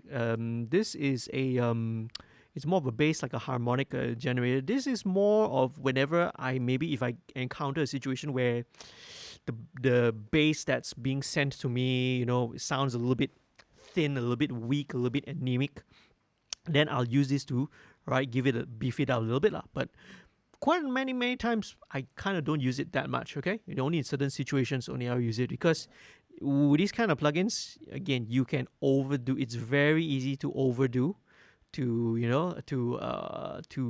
overdo it, and then you start blowing some speakers, okay? Okay, let's go on. Let's check it out. Now, one thing I kind of want to point out is that because now all this compression, what it kind of does is that it kind of brings up some of the background unwanted stuff as well. Maybe some of the finger noise and fret noise. So even though it has given a little bit more energy to the bass, but okay, I'll play you an example here. This sample of the A section of the melody. See? So now each of these notes was supposed to be a short staccato, dun, dun, bum, bum. But with all that compression and all that processing, it has brought up all that the sustain of the tail. So you get ba every time at the end of it, you see? Okay, now, how I will deal with this is actually really simple, okay?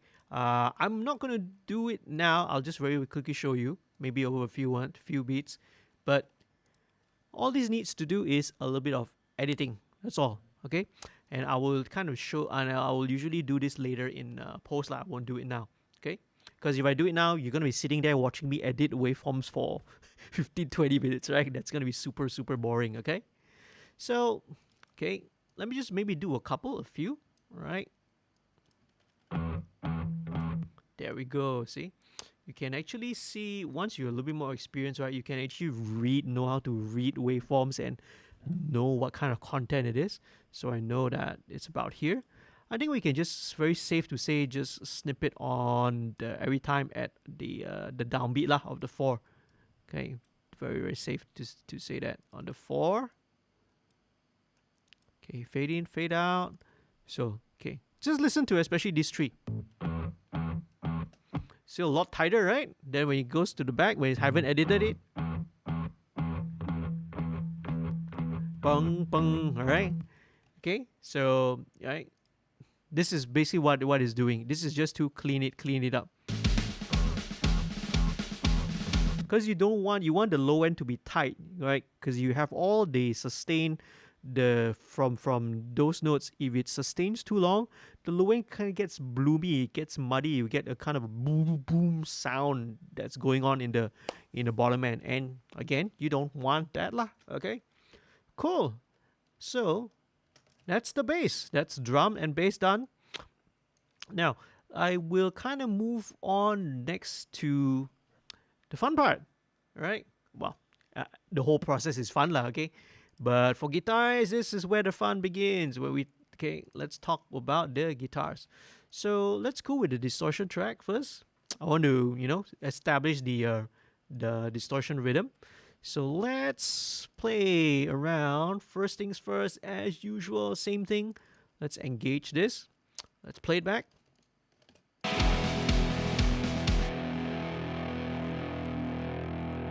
Okay, one thing I kind of noticed that, I'm actually kind of saturating and I don't want to saturate it any further because it sounds like digital distortion already, okay? So I will have to put a trimmer plugin at the start. Just to trim it down to about -16. Okay, right, at about -16. So let's check it out.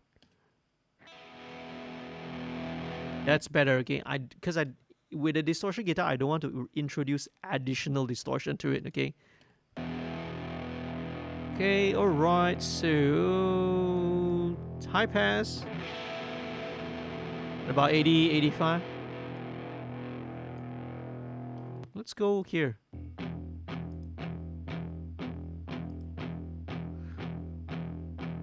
Okay, cool. So this will be a place where we could actually utilize and employ some other plugin.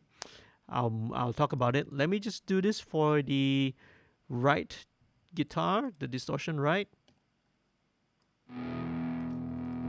Let me check again, make sure that trimmer is correct.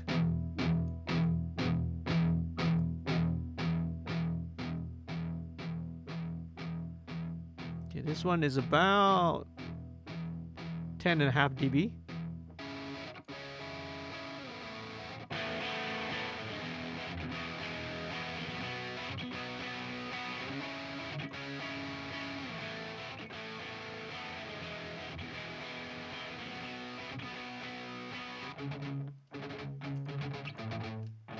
Hey, actually, this actually sounds like it's actually one guitar, right, Kelvyn? Is that true? So this is one guitar, and for the distortion, this is actually one guitar, but you just ran it to two different sounds, right? Because it definitely sounds like it's one track. Okay, interesting. So this would be a dirt. Let me just listen to it.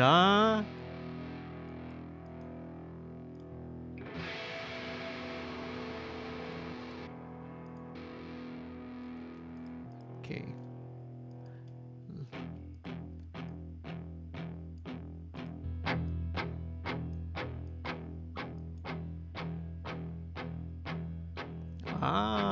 I see.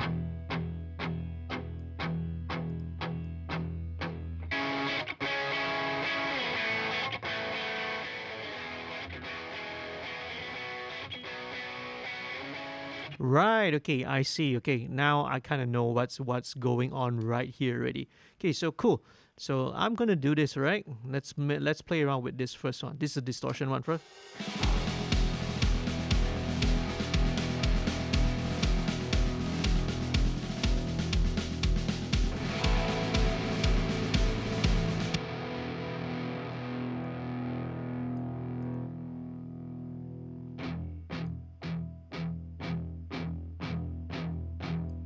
Okay, I think I want to do the same thing. I want to check the phase with these guys as well. Let me just double check very quickly. Same thing. Waves, tools, in phase, stereo. Now I'm going to go very fast with this now, okay? I don't want to take up too much time. Okay, now they look fairly okay. But let's kind of see. Let's take a look. This could actually be improved a little bit better. And yeah, it actually does. See, the phase coherency gets a little bit better. Definitely. Again, so let's do this first before doing any EQ, okay? So the best one, I think it's kind of around here. This is 1.3 milliseconds. See, subtle change, right, in the delay time. Let's try and see whether this sounds bigger or not, okay?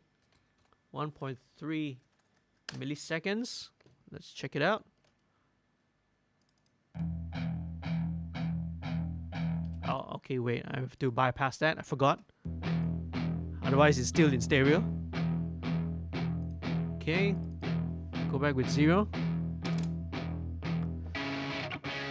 1.3.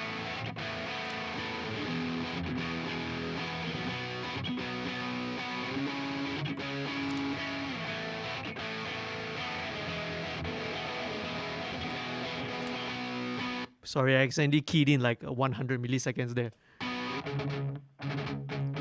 Interesting. Now, in this case, I actually prefer it when it's has that slight delay to it, because it's kind of actually canceling out some of that honkiness in the lower mids. So this goes to show there are no hard and fast rules whenever you apply on this kind of processing. You have to listen and judge by ear. I think it actually sounds better the way it is instead of having it perfectly phase coherent. So that slight cancellation that's happening out there kind of scoops out that low mid, right, a little bit better. So let's just leave it the way it is then, okay? It's perfectly fine. Okay, let's go. Let's go back to the guitar. So I was mentioning there's one tool that I want to use, and this is called TDR Nova. So this is under Tokyo Dawn Labs. So TDR Nova is a parallel dynamic equalizer. What is a parallel dynamic equalizer? We all know an EQ, right? You can adjust your frequency, you can adjust your bandwidth, you can adjust the amount of boost and cut. What if you imagine you combine an EQ with a compressor? That's what a dynamic equalizer is, okay? It's a combination. It's a frequency-specific compressor. You can tune it so that the compression acts within a certain range or a certain band of frequencies. And this is super, super powerful, okay? This is also one of my favorite plugins. You see, every time I mix, I will usually be using TDR Nova. I'd surely be using this. So what I'm going to do is, let's just play this whole section, okay? Okay, let's have a slope. Let's find out where the bottom end.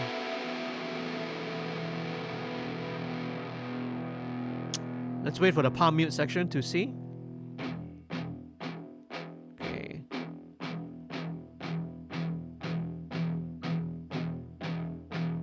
Okay, the palm mute section is a very good place for me to apply this. So what I'm going to do is, right, there are several bands of, there are 4 bands of the EQ here. What I'm going to do is, let's solo one of these bands so that we can really pinpoint which frequency is the problematic one. Let's go with a narrow Q, all right?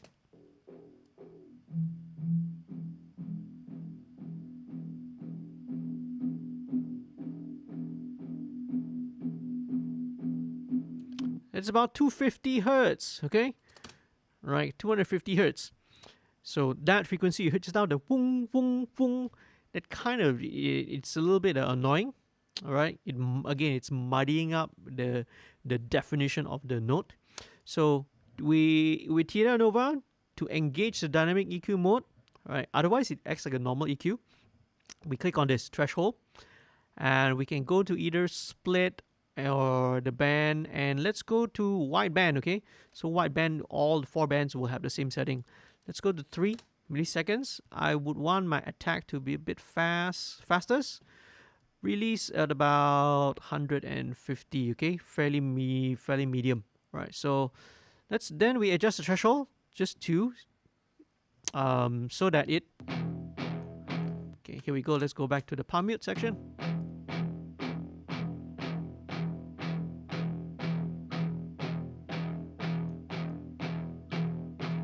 Bypass.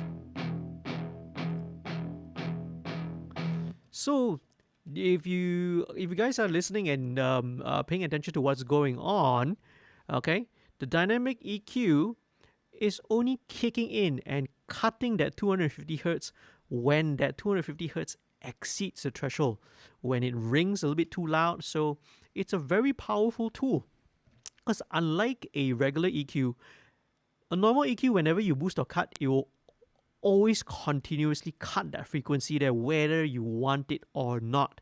But a dynamic EQ only does it when that frequency exceeds that threshold. So what this gives you is that it's a very transparent form of processing. It's a very transparent form of EQ, because the EQ will only kick in when it's needed, not throughout the entire track, the entire sound source that you are dealing with. In this case, right, the rhythm guitar. So every time that boom frequency pops up, that's where the EQ kicks in, right, and brings that frequency down, while leaving the rest of it untouched. Okay, it is totally unlike a regular EQ. So it's super powerful, lah. Okay, right.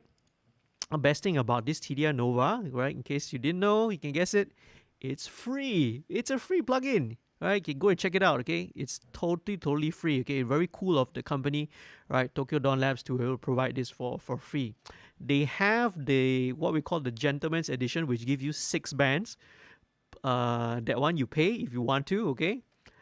I probably should go and pay and buy this, lah, okay?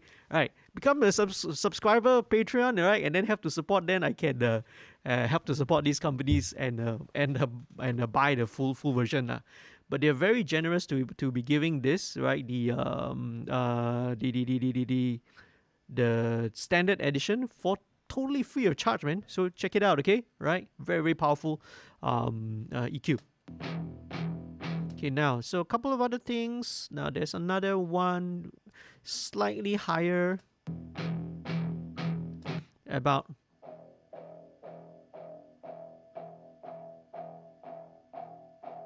$690, about 70 hertz.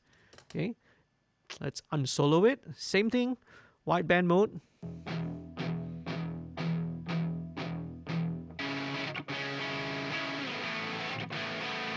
Okay, and now with guitars, we have a low pass.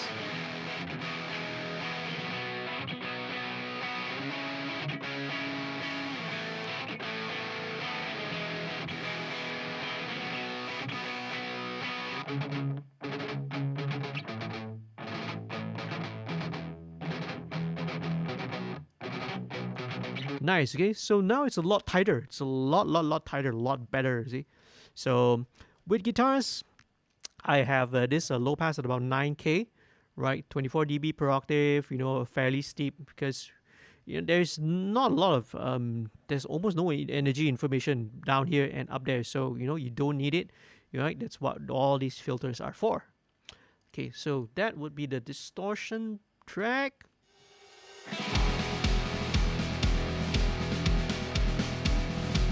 Okay, let me link it.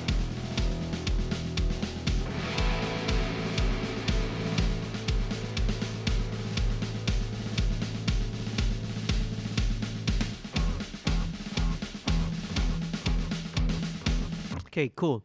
Let's move on very quickly first. Let's do the second one. I am tempted to actually chuck this LA3A in for a second. Now let me quickly do that. LA3A is really great for electric guitars. Now this is just going to touch it, just kiss it a little bit. That's all you need.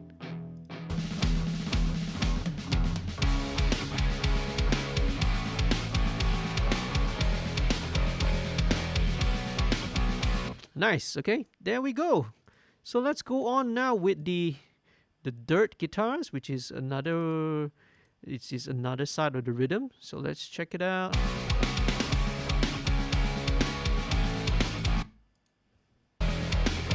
Okay, let's bring this back up. Let's mute the distortion ones first.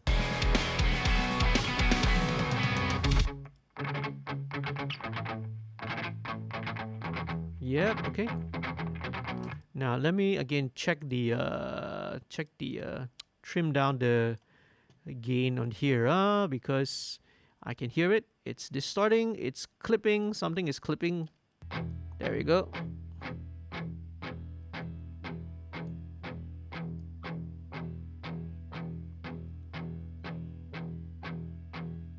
Yep, at about 14 dB, I guess this will be the same thing. Yeah, you can see it's being pinned all the way up here, you see? So it's a little bit of clipping there. This one is about 11 dB, right? So slightly less. So now that they're both nicely calibrated down.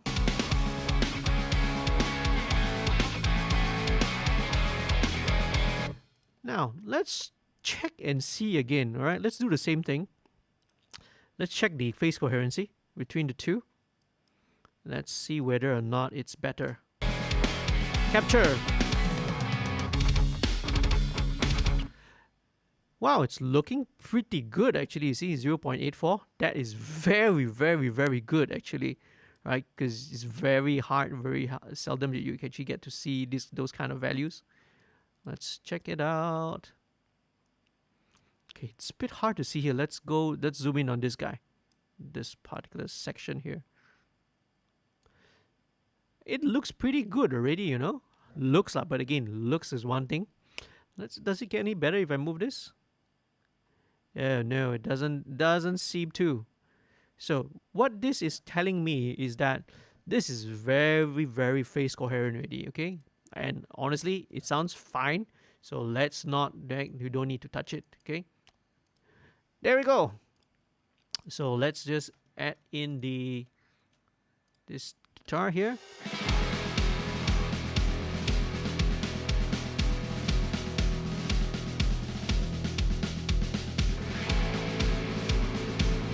Okay, so what I will want to do is, I think I want to set up another group, an additional group.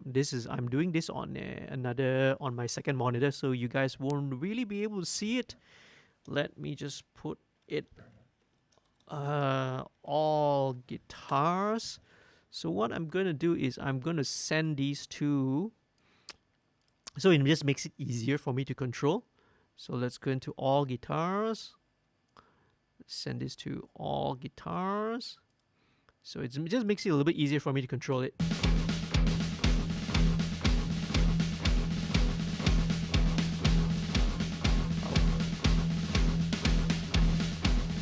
Actually, not actually all guitars, it's all the rhythm guitars. So busing it to another subgroup so it's easy for me to control.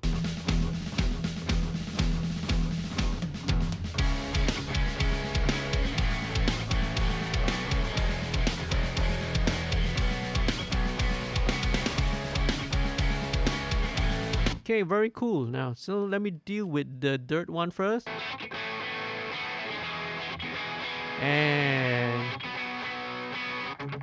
And you can guess it, we're gonna bring our good old friend TDR Nova again. Okay, high pass.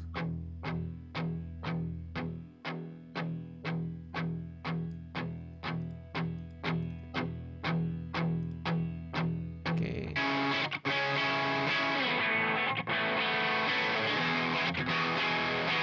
Okay, right. Okay, this one is more towards a higher range, I think.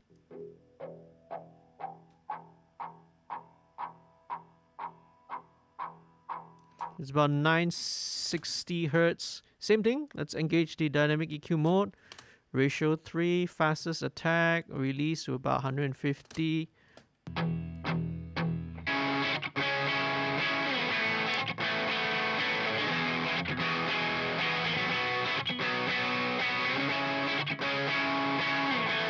Okay, so that note, that kind of a frequency there, just to clean it up a little bit honky. Okay, now this one with this kind of an overdriven sound, it's a bit more brighter, a bit more sparkly, but a bit too much. So now let's around there.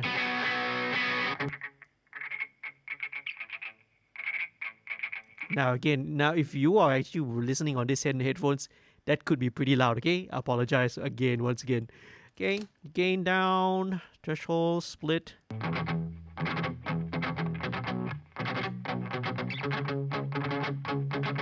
Let's go back to this section, okay? Let's bypass.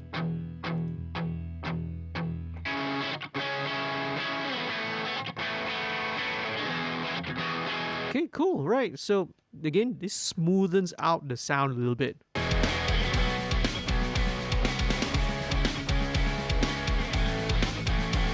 Same thing, I think I just want to run it through the LE3A just to, similar thing, right? Similar thing. Just to give it a tiny bit of a little massage.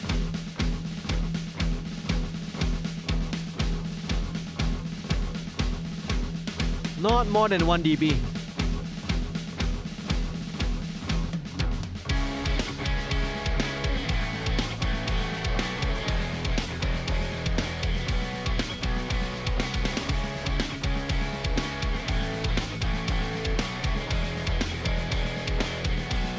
Okay, go record it. There we go, okay? So there we go. We got our lead. No, that's our rhythm guitars then. Let me just very quickly kind of solo what else are the clean guitars doing. So, okay, so this is like a clean DI guitar. Don't really need it. Let's keep it. Let's just mute it for now. This is another slightly overdriven.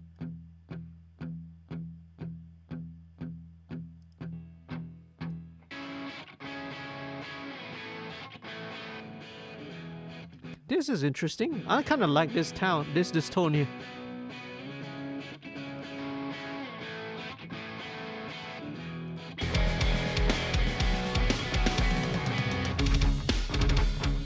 Okay, this one is usable. Okay, let's bring this baby in. Let's solo it first.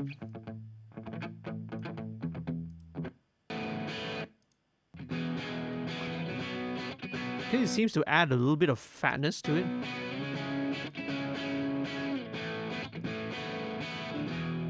Okay, I forgot. Okay, we got to trim this down as well. Okay, with this track, I don't really need to use the TDR Nova. Okay, I just use a regular EQ.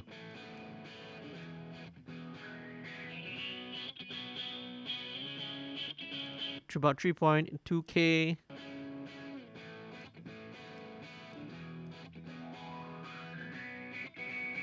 And about 2.3K. Okay, just tiny cuts only, very, very small cuts.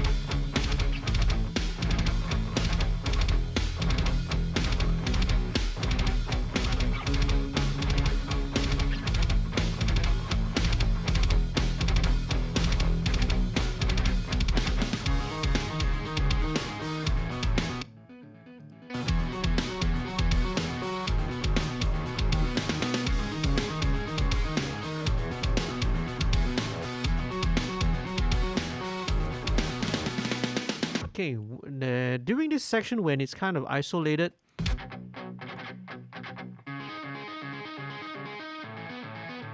right, so there's one note that kind of pops up, so let's deal with that.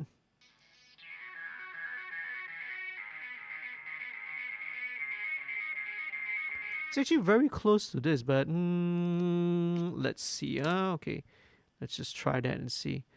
I think this needs to be wide band as well.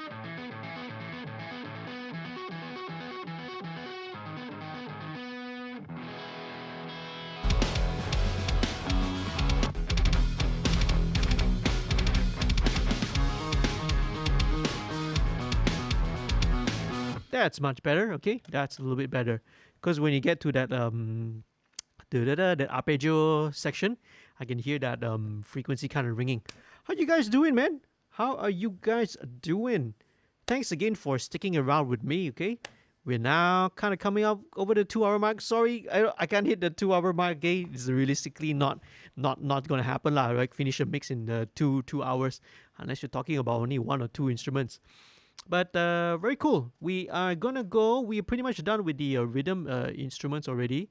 I'm gonna go right now next into the lead guitar parts. And okay, here's the interesting thing that I kind of want to show you. Right, so it's something that Kelvyn has been kind of experimenting a lot more recently with his kind of guitar tone, because we're all kind of used to that, the classic, it's hard to miss lah. Right, we're really accustomed to the lead guitar sounds for what, let's say late 60s coming up now into 20s. What a good 60 years, of lead guitar sounds.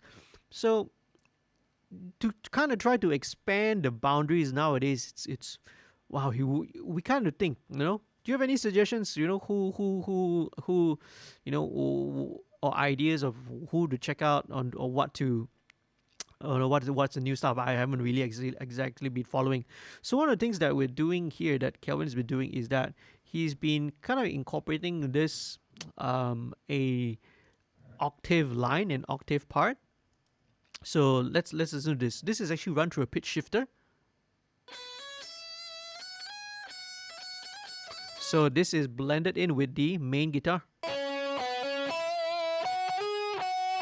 This is without. All right. So it's one of the cool things that Kelvyn has been doing recently with his songs and with his guitar sound and guitar tone. So it gives that kind of very, you have like as if there's like a synth. It's somewhere in between a guitar, a little bit in between like a synth. You have that kind of electronic element to it. So it's very very cool lah. Okay, basically that's what I'm trying to say. So let's go on and play with the lead guitar tone right now. So first things first, same thing. Let me plonk in the tape and console emulation. So this is the main guitar tone. Lovely.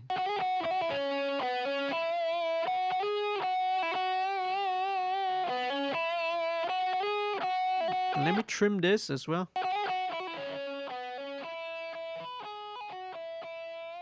Because again, I don't want unnecessary distortion caused by this going into the plugins.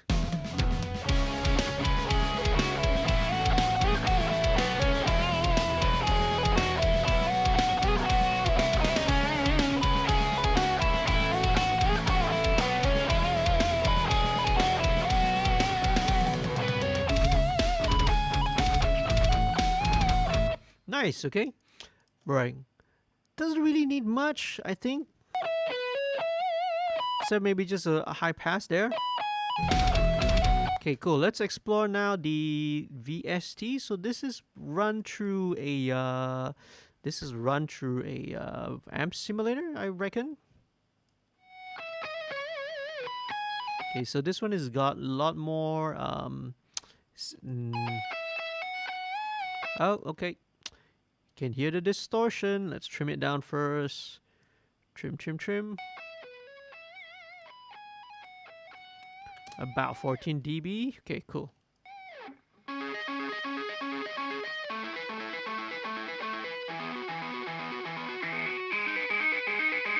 Okay, the 2.2K is a bit.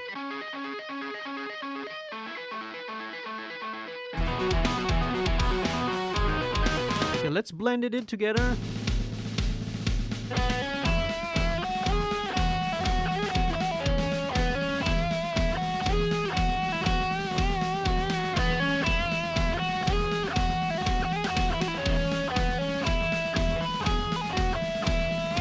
Okay, cool. Now let's I want to do again check the same thing, right? Again, just take a minute to do, just to make sure, right, we are not facing any phase issues here. Just one thing to do that will just save you a lot of pain later down the line. Okay, so play. Aha, okay, so the clue here tells me that there's a little bit of phase cancellation. Let's zoom in. Let's zoom into maybe here. Now with distortion, sometimes it's very hard to tell. You really have to zoom in and take a look at the waveform where the peak is, somewhere around here. Somewhere here. Okay. Let's zoom in a little bit more. Okay, so from the looks of it, this is actually very hard to tell. Okay, maybe this one is a little bit further ahead. So let's see what happens if we pull this back. Or let's flip the phase first. Okay, let's flip the phase. All right, and let's see whether we get a better phase coherency or not. Ooh, interesting. Okay, so sometimes you can do it the other way around. So this is 0.53. Flip it. Let's try it and see, okay? So this is not a lot. This is 0.69 milliseconds ahead, right? This is faster by is this ahead? Delay?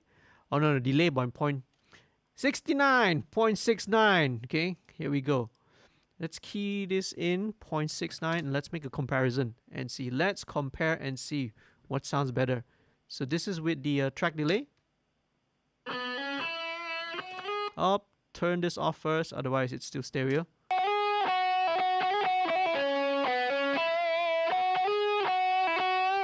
Take it out.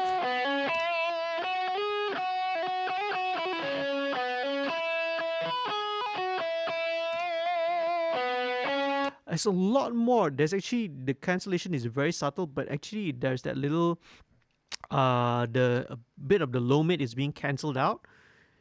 I kind of prefer this. It's a bit more solid this way. Actually, it's not as thin. It's a lot fatter sounding. So generally, that's actually a good thing. So let's keep that in mind. Okay. So this one 0.69. All right. Just a slight track delay to it. Not only that, okay, because of the cancellation, it's a little bit louder already.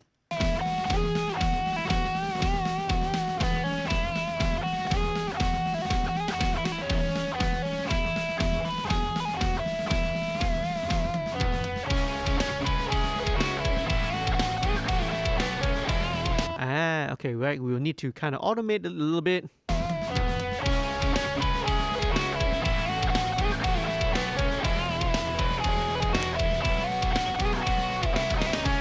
Very cool. Okay, so those are the two main tracks, and now we're gonna introduce the octave. Okay, now the octave is not so critical. You don't really need to go to the pains of exploring it. Now, Kelvyn actually provided me with two different flavors of pitch shifting. So one's a little bit more metallic. One's a little bit more metallic, and one is a little bit more rounder, warmer. But I think that the metallic sounding one kind of gives you more of that, you know, the electronic synth feel, you see. So let's go with that, okay? Let's go with that. I kind of picked that out when you're listening to the rough mix as well earlier. There was none of the warmer octave. So this is the more metallic one. Let's check it out in solo, okay? Okay, in solo. Okay, need to turn it up. Total. Now this one we can experiment a little bit more. Let's try and saturate this. Okay, no. It's already really saturated and distorted. Now you're just bringing up more of the high, all the upper harmonics. So let's just leave it. Let's just leave it the way. And in fact, maybe we should trim it down.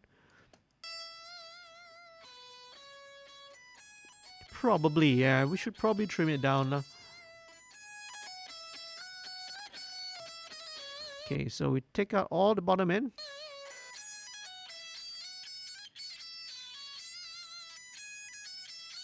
Okay, now the pitch shift one, obviously some of that frequencies are going to jump out a little bit. So TDR to the rescue again, okay?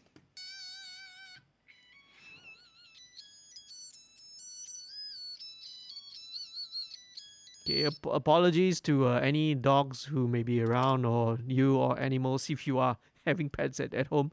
This is going to be a little bit, that was a little bit loud, okay? That frequency.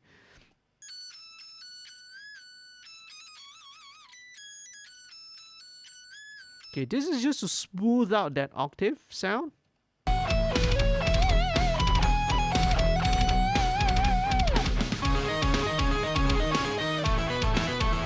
And let's listen and see what happens when we flip it. Okay.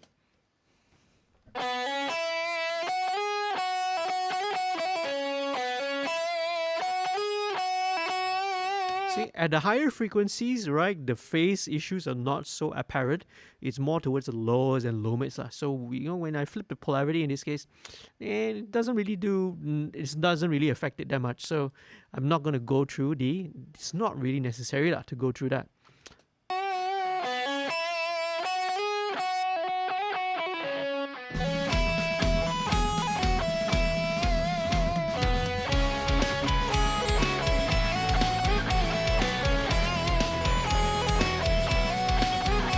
Okay, cool. So that is kind of the initial blend. Okay, usually when the mixing process, it's a very collaborative thing. It's a teamwork. Even though I may be doing it myself, later on when I get to the end of the stage, I'll definitely sit down with the artist. In this case, I will sit down with Kelvyn. I'll present the mix to him. And then from there, you know, we go on and we tweak further tweaks, you know. The artists will sometimes have their personal preferences. Maybe there's something that they want to hear a little bit differently, right? And then, you know, we go back, right? We go through the process of making some alterations and some revisions, and until, you know, we're happy with the product. So it's always a collaborative two-way thing. Okay, all right. So there we go. Okay, so let's go with the lead guitar. So first things first. Now with the lead guitar tone, there's not much that really needs to be done. It's already sounding pretty good. Let me remove some of this additional stuff. Okay, but what I will want to do is I will run it again to the 1176, and let's see how it goes. Okay.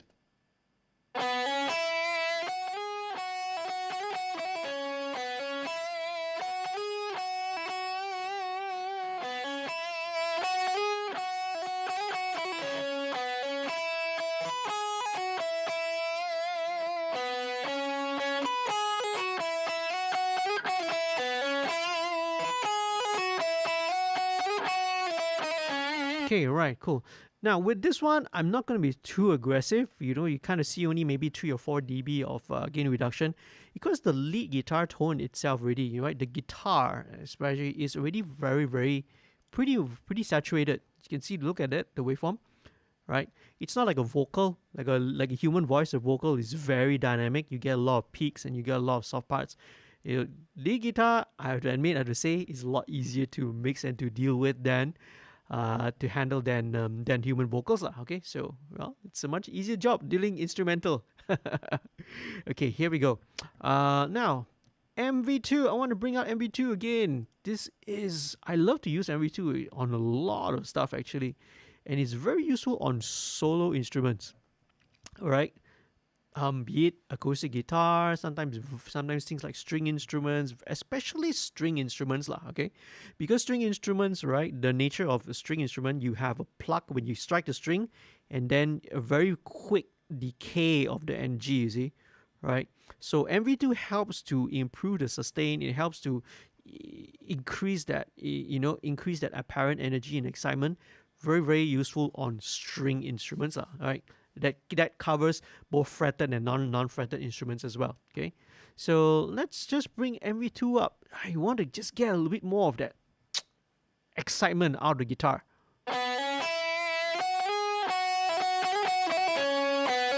Not much, just a little bit. Just a little. Okay, you have to compensate for the output.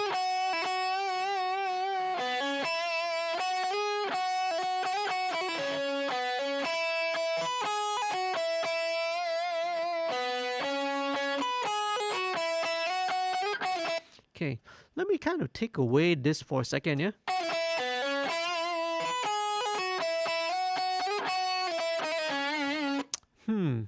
The thing is, if I actually bring this TDR Nova, it's kind of taking away from the character of the octave. So maybe instead of the Nova, I have something else. Alright, so instead of that, I'm going to use BX Refinement. So this is kind of like a deharshing plugin. You know, it's they call it harshness controller. Okay, how it works, I really don't really know. They haven't gone through the literature of the plugin, you know, and of what it actually does. So I just kind of dial it in to a amount which I feel. So this is just to kind of damp the harshness a little bit.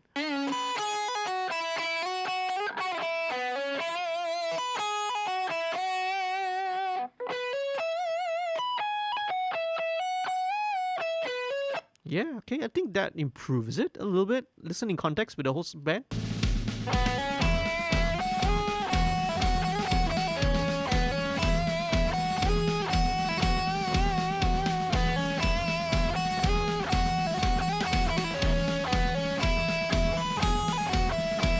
I might be taking away too much at the bottom.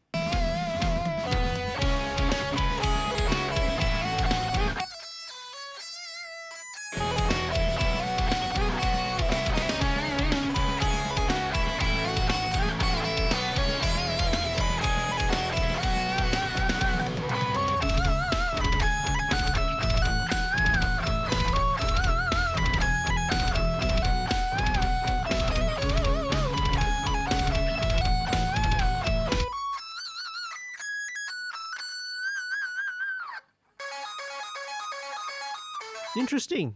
I think when I bring up the 1K, it actually it brings a little bit more detail to that octave. Let's listen to it.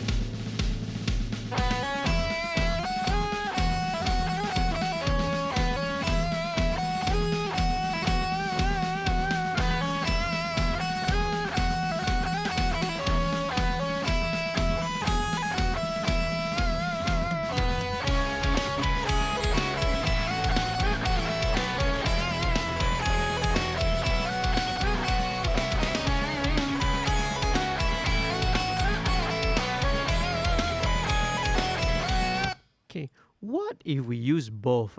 What? Let's just say, hypothetically, what if we use both?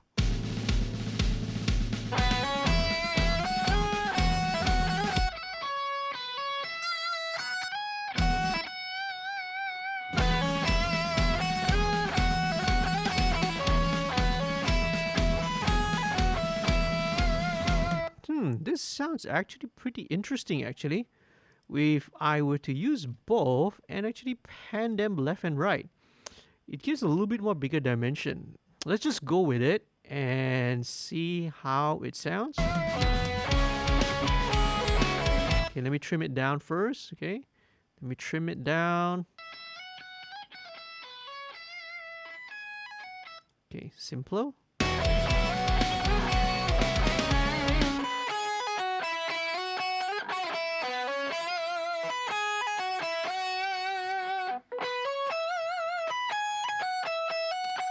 I actually find it interesting because now with the high, the octaves spread left and right, you actually get a much more stereo spread, and the high octaves don't get too buried because in the middle it gets a little bit buried.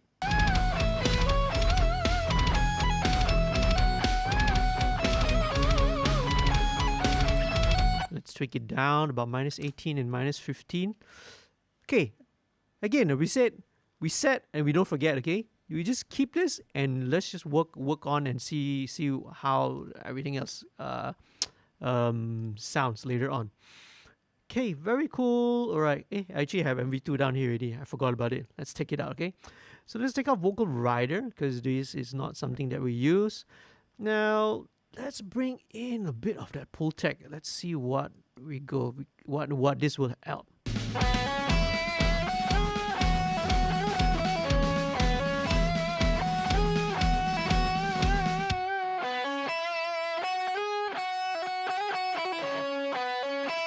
That adds a little bit of fatness to the...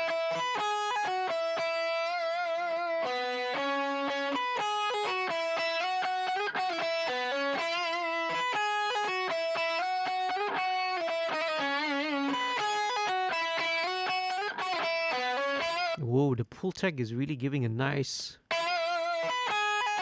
bypass. Little thin.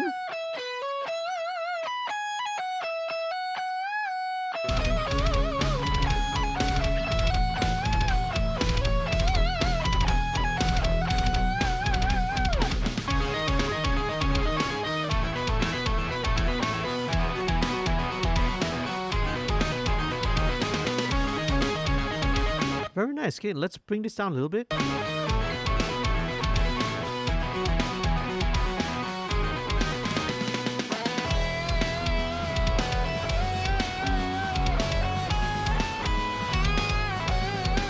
Okay, cool. Okay, so now let's add a bit of effects to the lead guitar. Okay, I treat this almost very similar to, because the function in this case the lead guitar is as if it's like a lead vocal. So my approach is pretty much the same, very, very similar, with a few exceptions lah. Okay, let's start first of all with kind of putting it a little bit. I want to put the guitar inside a nice room, right? So I do that using Wave Super Tap. So Super Tap in this case is just a single tap delay that I'm setting here. No feedback because you don't want repeated feedback. So it's a single quick reflection. Okay, this is a very, very fast reflection. What I'm trying to do is simulate inside a room as if the guitar was inside a nice, expensive sounding room lah. So over here, there's an EQ section where there is a low pass at 1.5K. So that means all the high mids and high frequencies is all rolled off. Okay, so just a little bit. I'm going to just bring it in. I'm going to exaggerate a little bit so you can hear. Then dial it back into where I feel it's appropriate.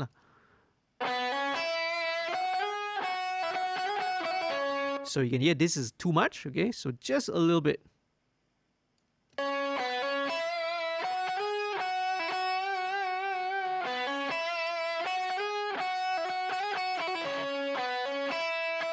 Just to give it a bit of that space, you know. Okay, next thing, let's plug in the mono delay.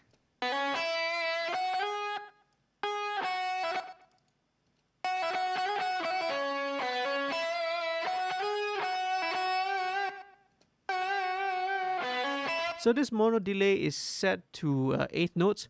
Of course, this is like a double time tempo. So this is a very quick, it's almost like a slap back.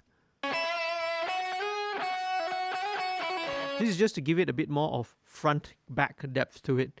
I would probably want to put a bit of ducking to it. So ducking in this sense that, you know, when the signal is there, the delay is not so apparent.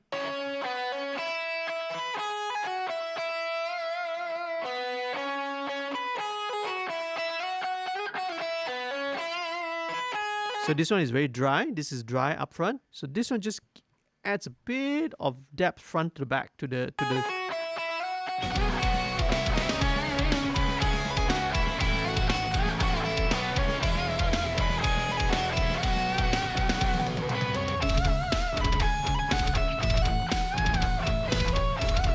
Okay, very cool. So now I would want to add a bit of stereo delay. This is just to give it a bit of so that mono delay front and back, the stereo delay just to give it a bit of the additional width.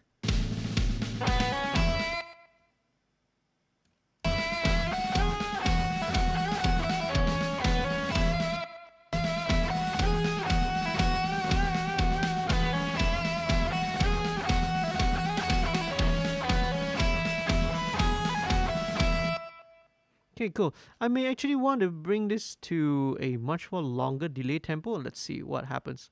So it's now half notes, okay? Half note delay. Yeah, okay, that's better.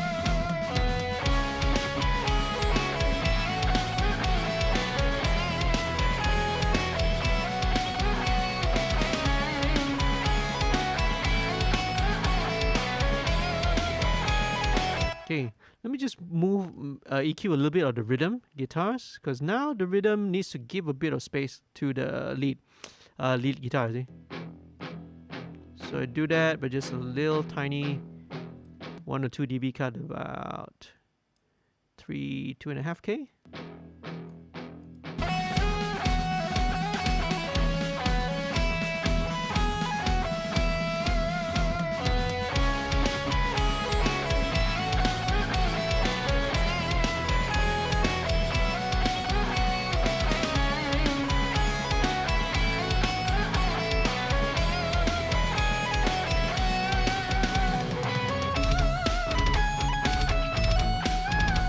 Okay, cool. Few more things I want to do. I kind of want to push the rhythm guitars a little bit to the side again. This is to give a bit of space for the just give a little bit of space for the lead guitar. Maybe with this guy, stereo width.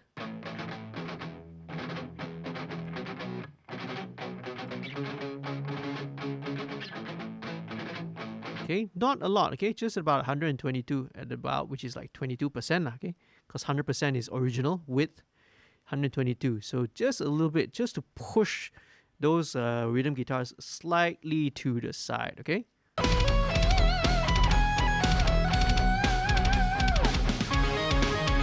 Definitely it's given a bit more space for the lead in the middle already.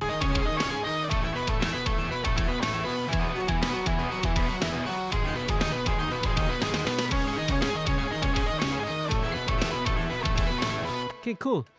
We are pretty much halfway there, okay? So next thing I want to do before I go in is I kind of want to look into the stereo, okay? My stereo bus.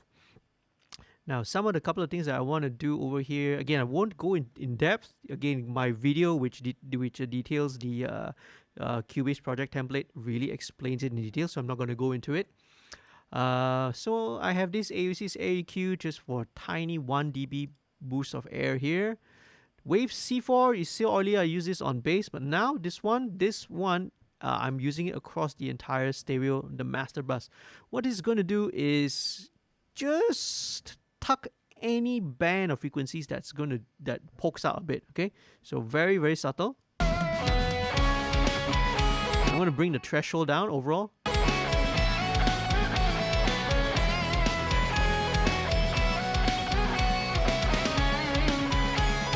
Okay, now a couple of things that I've noticed as well. Now the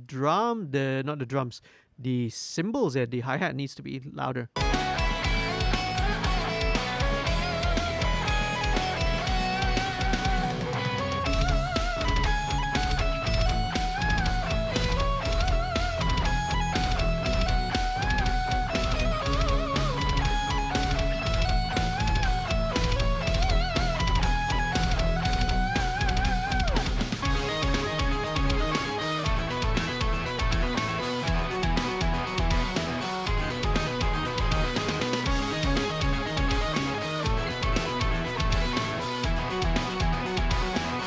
Okay, very cool. Just to give it a bit.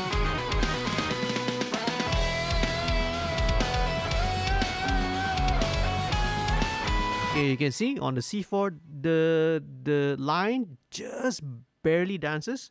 Just again, very, very subtle. Okay, next thing, virtual bus compressors. Okay, just a little bit of glue for the overall mix. Now these are all being set in series, right? With kind of the attack and release settings, which I like. Okay, so they're not gonna do each of these again in series. Just gonna do a tiny bit of compression, not more than 1 dB. All right.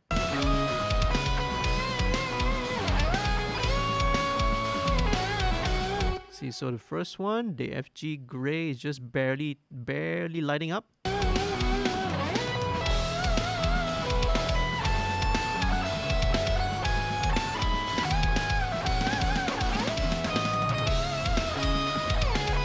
Last one, this one.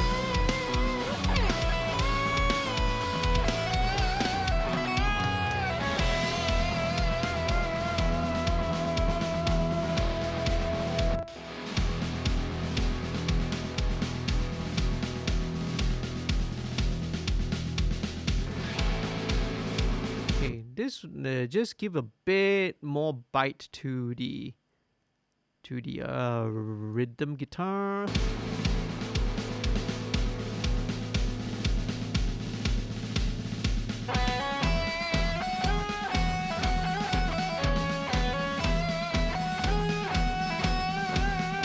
And again, now because they're much more slightly further to the side, I can actually boost this back up. About 3 dB.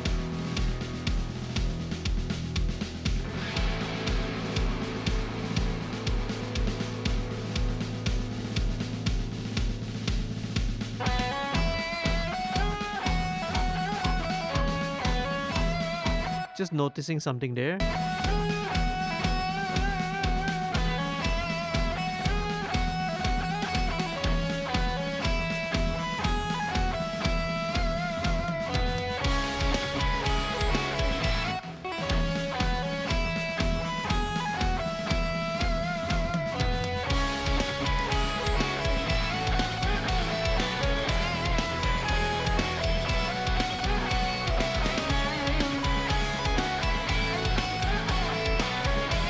Interesting. Okay, so I need to automate a little bit. Okay, let me just bring this down.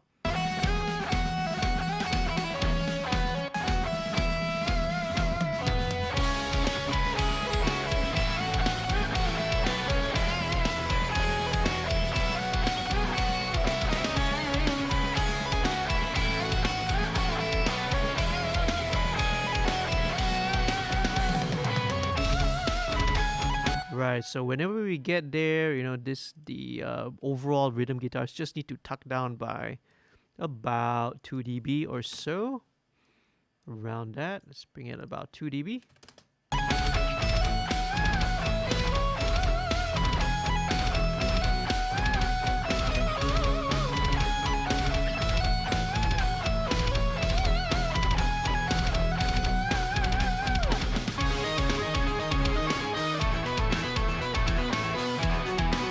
I think every time it kicks into the choir section,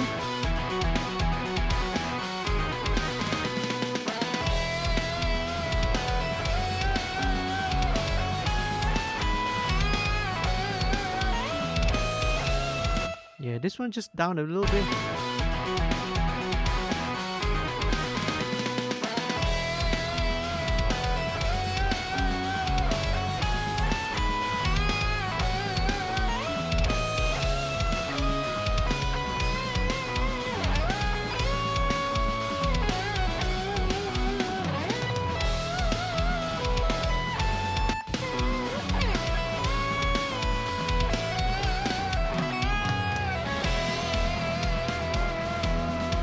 Then it kicks back in here, back to...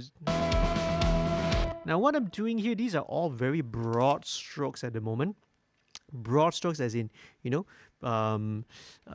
rough automation moves, you know, 1-2 dB up here, overall groups, bringing it down, in and out, because I need to do all these first, okay? Later on, right, I will definitely go into a lot more finer detail, going down, even down to maybe certain notes here and there to automate all this stuff lah. Okay, so if I really were to go and to show you all the fine-tuned the automation moves that I will be doing later on, okay, this will take forever lah. This will take like 5-6 hours to do.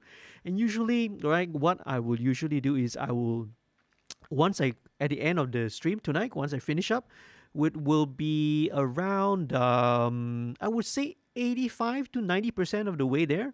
So I would call it a first draft. Right, so after a first draft, usually it's a good time for me to take a little bit of ear break, okay? Because when you listen to music and you're mixing for a couple of hours straight already, you start to lose a bit of objectivity and judgment in your hearing and your listening. So it's usually a good time to take a break around then. So you can see most of my live streams are around kind of that 3-hour plus mark. That's usually where I get to a point where about 95% of the way there. I would say it's close. Usually when I come back to do the tweaks, you know, it's usually some minor tweaks here and there, but again, I don't really show those because that would be too long, okay, right? Too long for me to show on any kind of a live stream. Okay, a bit more to go. Let me play around with the rhythm first.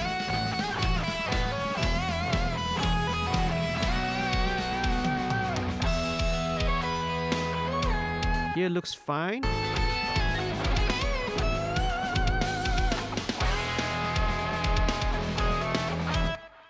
It's nice and big.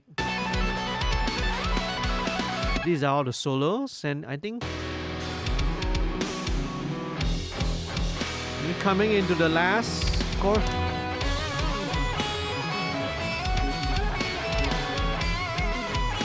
Oh, last chorus, I think it's fine. Okay, so we leave it. So it's actually these two parts only that need to be dipped down a little bit. Okay, 2 dB, right? 2 dB, roughly there. Okay, roughly first. Okay, very cool. Now, what are the other elements that we have here? Okay, now let's go on straight to this guy. This is the chant that we heard earlier. Let's check it out, okay?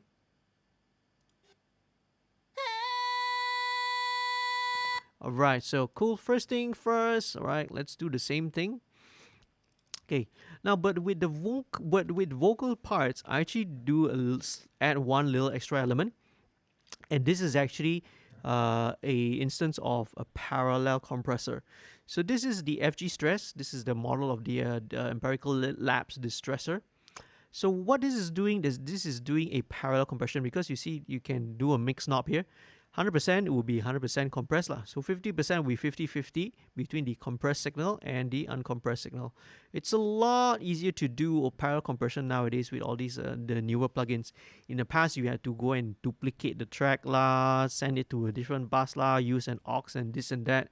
And now it's a lot simpler because most of these plugins are already built in with these functions. Okay, let's check out.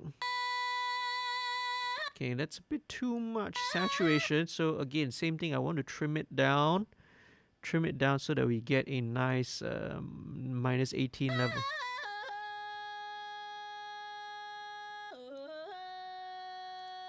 Okay, cool. All right, so EQ a bit.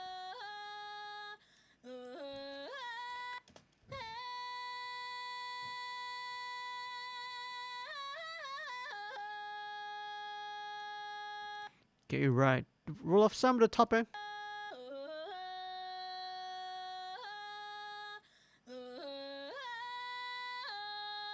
At about 4K, just a little bit of cut there, just to smoothen it out.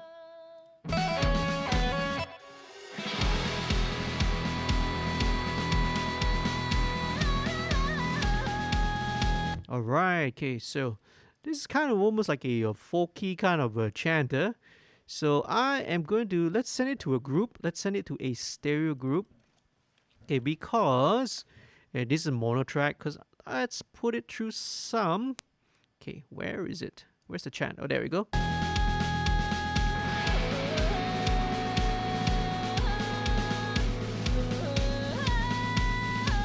Okay, cool. So this is the dry signal. Let's put it through a reverb.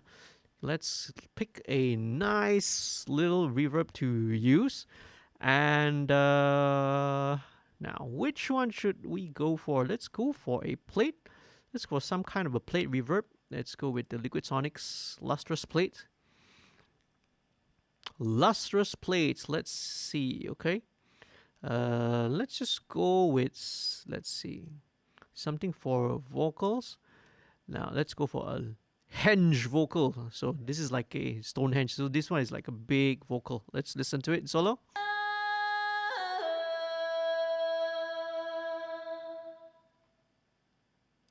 Solo that again.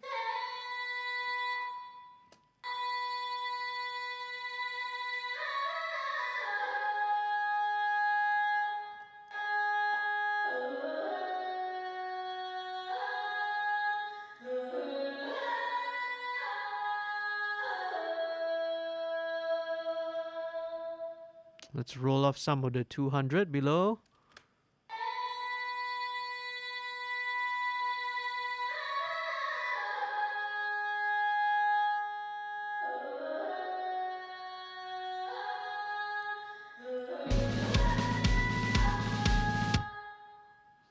Let's play it in, let's see.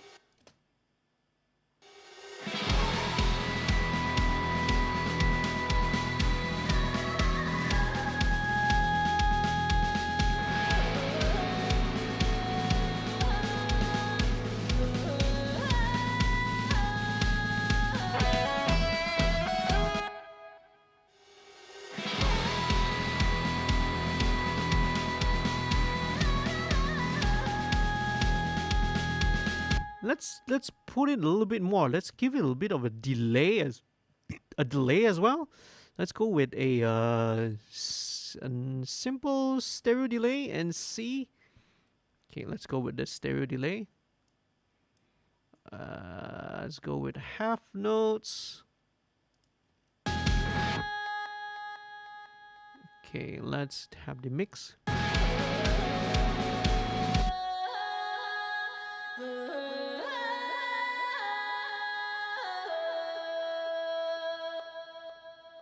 Okay, so this will be, let's go with the dotted.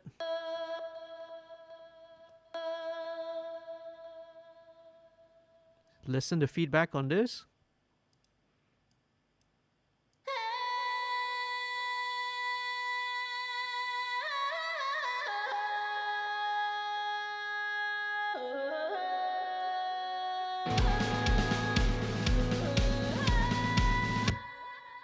So it's reverb feeding into a delay, see?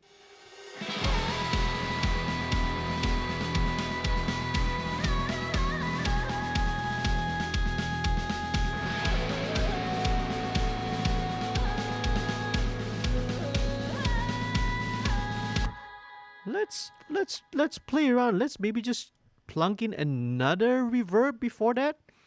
All right, this one will be more of a mono reverb inside this track. Let's see how this goes. All right. Interesting.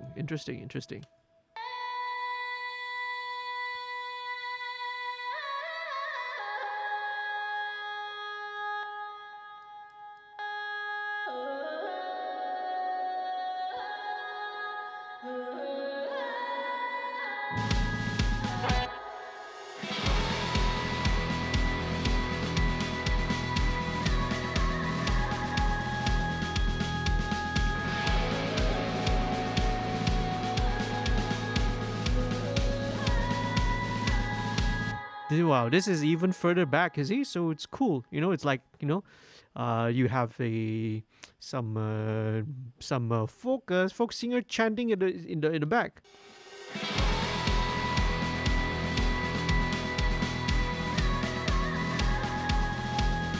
Nice. Okay, so let me bring this down so a little bit more mono, right? Okay, I like this combination, right? See, this is actually a mono reverb fed into a stereo plate and then stereo delay.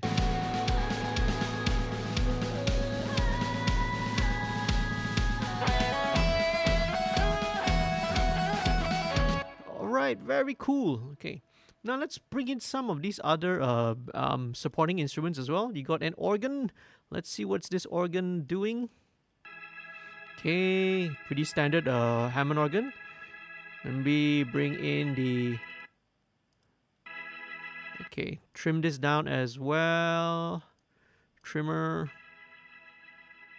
About 12, 13, 14 dB. Okay, nice wide little Hammond.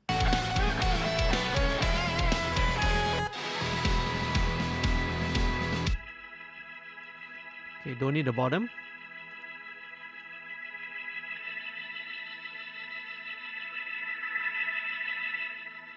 Let's take out a bit of the 2.5K, 3K region.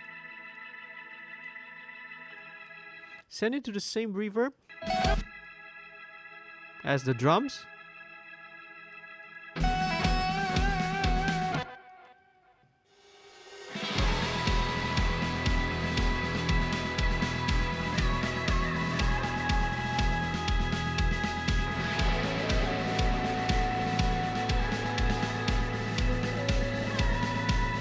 Okay, right, cool. Just as in texture, right? Just as a texture there. Same thing with the synth pad. Let's go with synth pad. Trim it down first. This one's not too much. This is about 10 dB.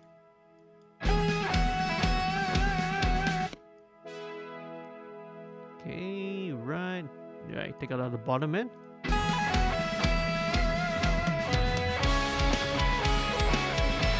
Listening.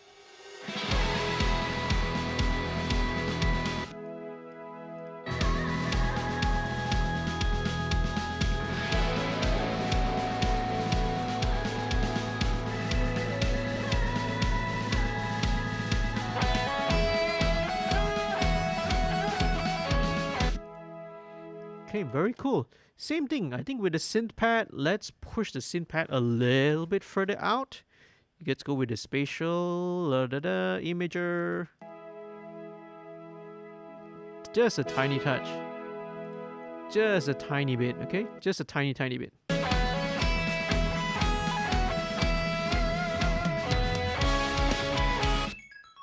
Okay, now we have this synth arpeggiator going on. So, this one, let's go with the FG Stress. This is very good for synth lines, the distressor. And there we go. We have a kind of a preset over here, which is good for the synth leads. Let me just tweak around with it.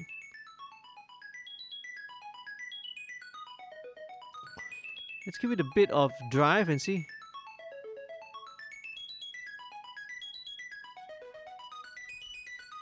A little bit of distortion.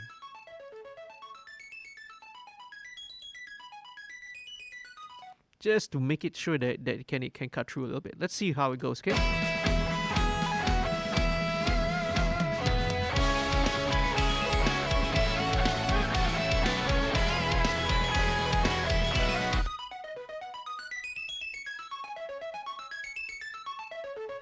We'll roll off a little bit at the top end.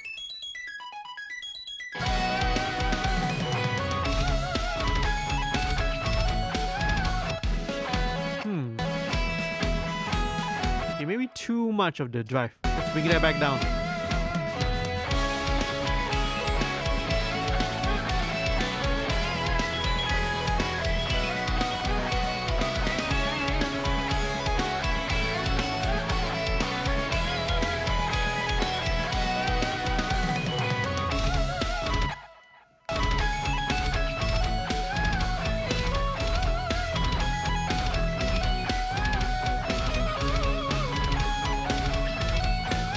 Okay, right. Just kind of under there to give a bit of motion.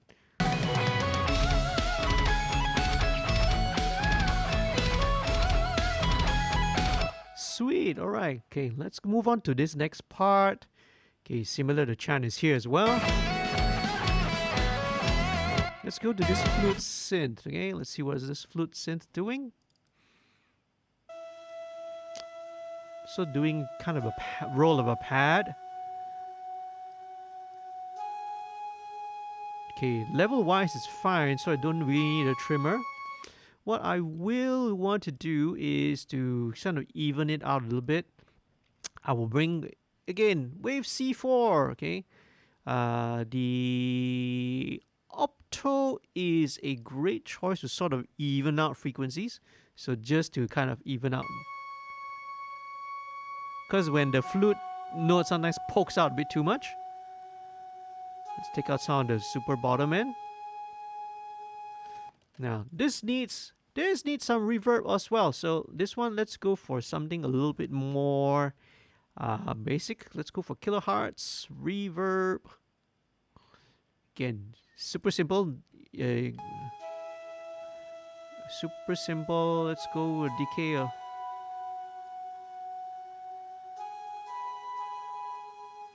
Let's push it again to the background.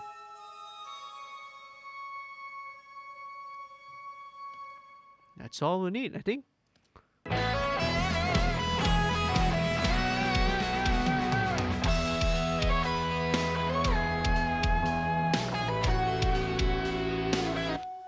Okay, now the interesting thing is I will want to flip this left to right. So what I'll do is, the reason is because I have the guitar on one side and the flute seems to be coming on the same side as well. So now when they're both on the same side, they kind of fight with each other. So let's flip the stereo left and right, okay, of the flute scene. Flip it. So now the flute should be coming to the left. Should be.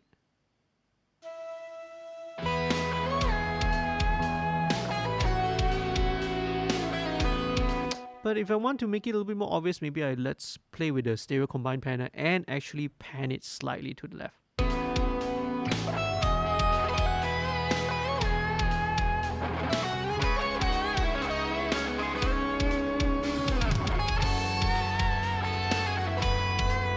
Yeah, see, it actually gives a bit of space. Okay, let's bring the guitar down as well.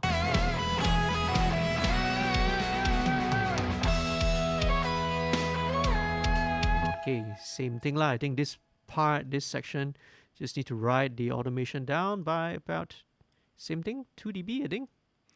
Roughly. Okay, roughly 2 dB.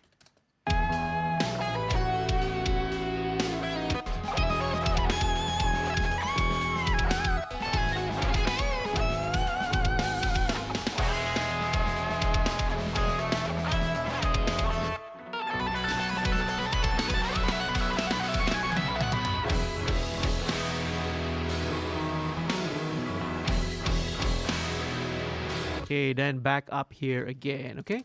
So you see sometimes in mixing that I will jump back and forth between different parts and different elements because whenever you hear something that bothers you, that's being affected, don't hesitate, just go ahead and jump in and fix it, okay? We are almost there. Let's see. Okay, now let's play around with the lead harmony first. Let's go around with this. Now, lead harmony, I think we can go with...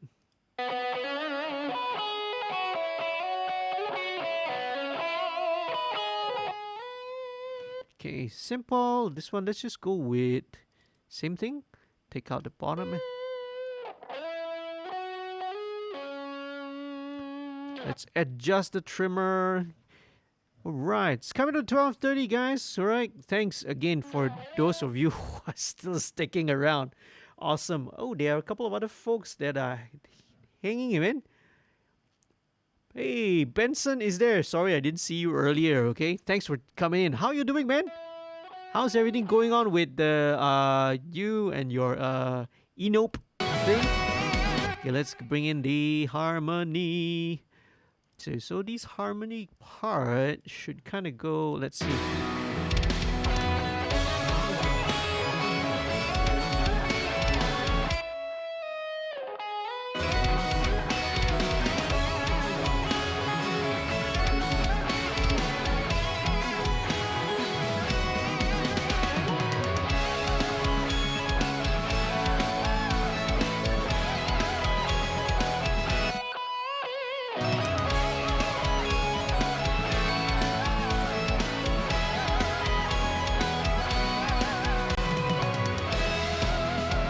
Interesting. Okay, let me just play around.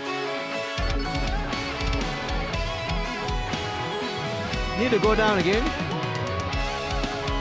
So same thing. I think every time when it gets to this part, the rhythm guitars need to kind of automate down.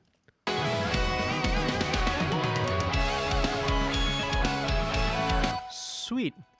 All right, so there we have most of the instruments there. Okay, this acoustic guitar, I'll kind of ignore it for a while because it's actually not really a very crucial part of the song.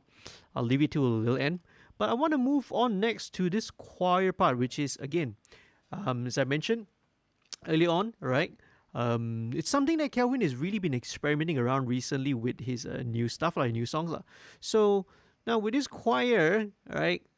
This I think was recorded, not sure when, right? Maybe last week, but very recently, just before Kelvyn sent the tracks over.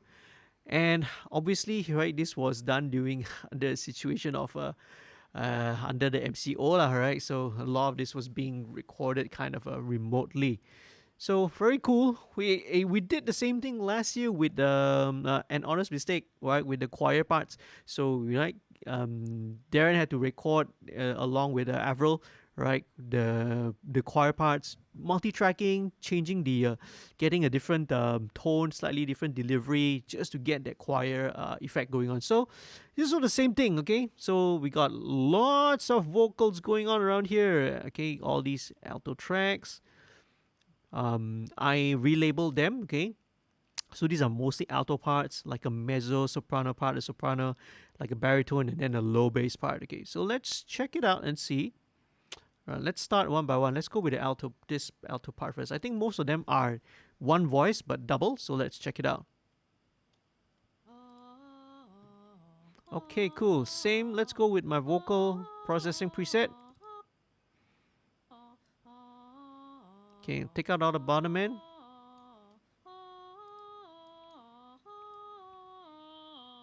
So that's about 3.4K, something there. Let me just loop the section. Let's go quickly to this. There we go.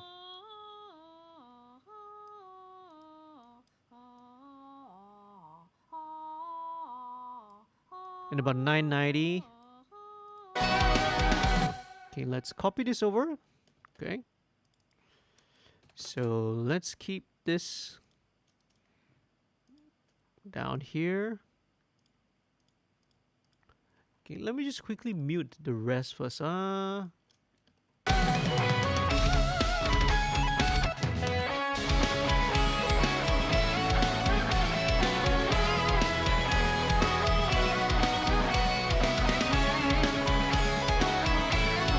cool. Let's just put that there first. Let's go with the second set. This one sounds like Hazel Leong. Okay, about 1K, a little bit of that resonance at 1K. Take out all some of the top end. Okay, it's pretty straightforward. This one.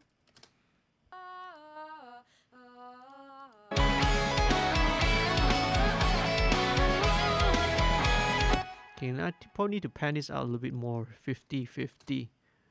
Right, not too much in the center.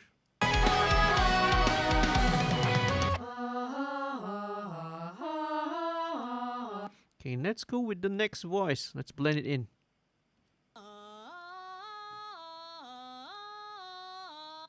Okay, this one you can hear a bit of a peak there.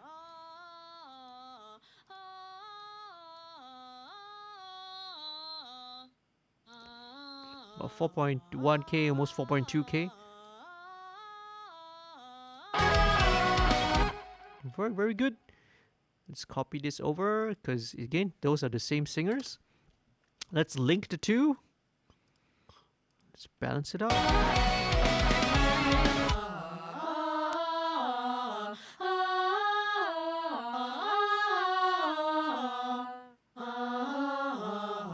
Okay, cool. Now, next one.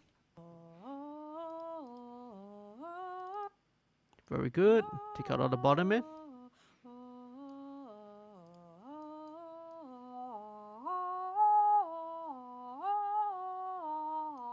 This is about 9:15.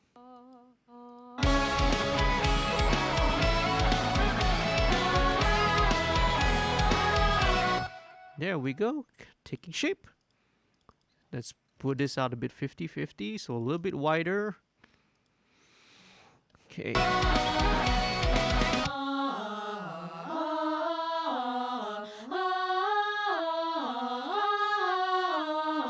Okay, that's taking shape. Now let me load this preset for this group for... Oh, what did I do? Did I just accidentally click something? Okay, let's go for this, right? So this is my choir preset. Okay, I know this works for choir. So this is a LA2A.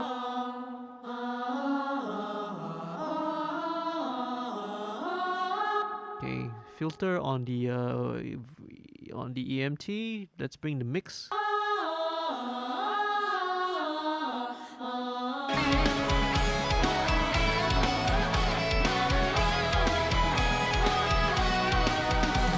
Okay, cool, right? Let's go with the mezzo sops, mezzo sopranos. Okay, so this is basically just a rinse and repeat of the same process, right? Kind of remove all the any kind of ugliness. Okay, now I would probably want to turn off the reverb first, because otherwise the reverb will kind of smear any of it kind of masks any of the imperfections.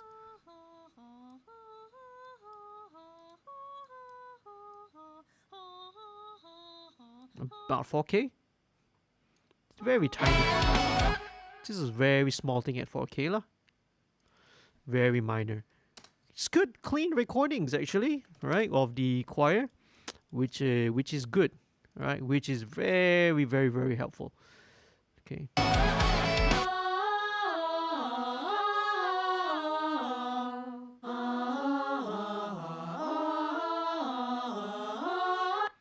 Okay, that's obviously only one mezzo sop. Let's go with the second one.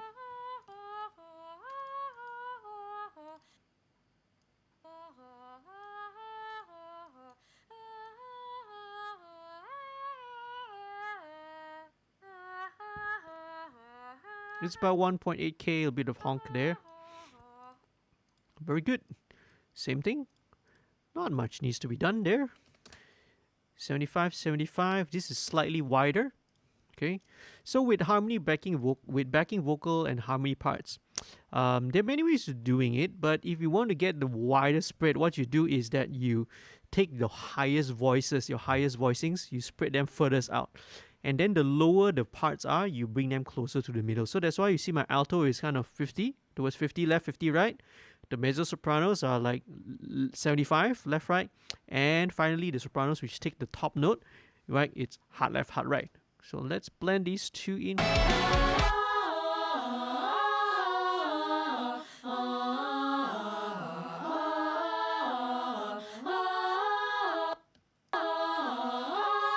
Okay, this is without the reverb, yeah, okay.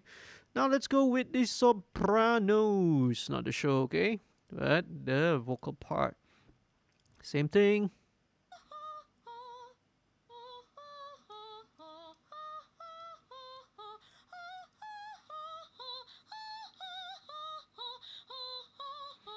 .8K. It's taking basically the same melody as the alto, just an octave higher.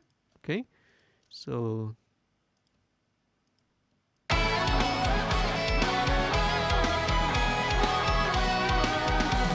okay, let's go with the next voice.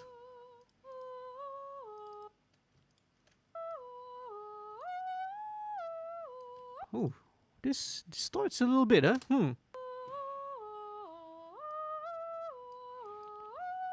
Okay, the voice is a little crunchy, so let's trim this down, trim all of this down.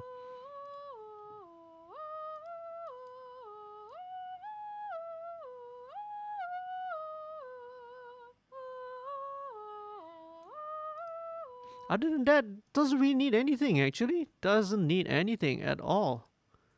So those are your 4 sopranos. So let's listen to how it sounds, okay?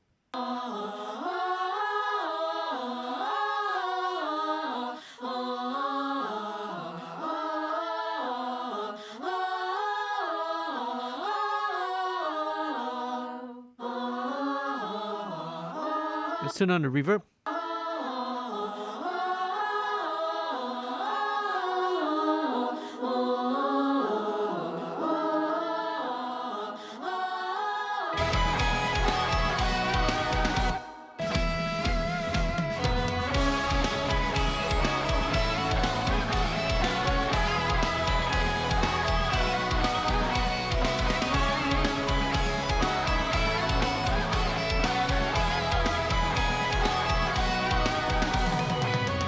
Okay, right. Kind of there first, okay? Let's go with the baritones. Baritones. So these are all Kelvyn's voices.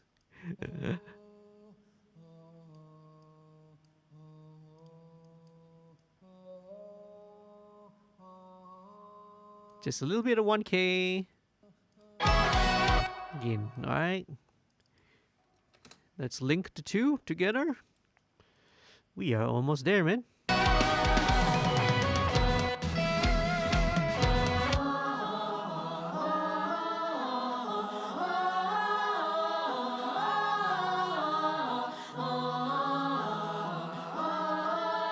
Okay, right, so it's kind of holding the harmony. It's almost functioning more like a pad note, actually.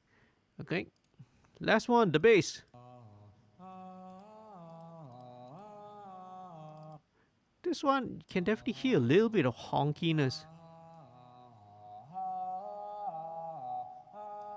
700 plus, so we can probably scoop that out. Yeah, that's all. Just about 700. 700. I think let's bring this out to 50-50 also, because now bearing in mind, you know, all the lead guitar parts, we want to give more space for the lead guitar, basically. Choir, let's bring in the bass.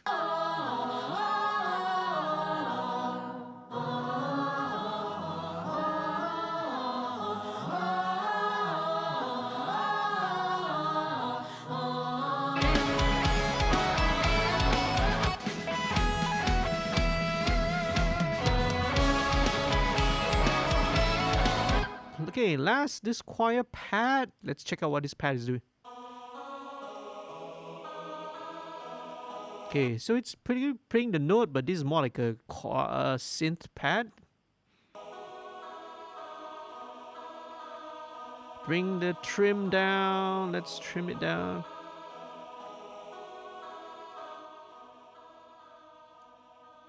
Oh, we don't really need this. Let's change this one to, where is it? Where is it? More like a pad.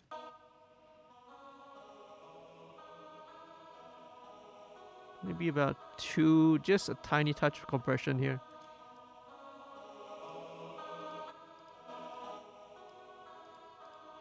Okay, let's blend that in.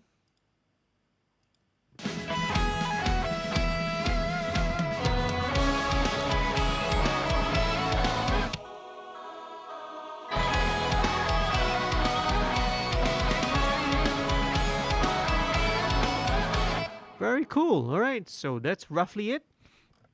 Now, last but not least, now let's try and bring in this little acoustic guitar. Okay, so just checking out. So this one, it was kind of recorded DI, so but it's a little crunchy. So let's just try and deal with it. Okay, let's just try and deal with it.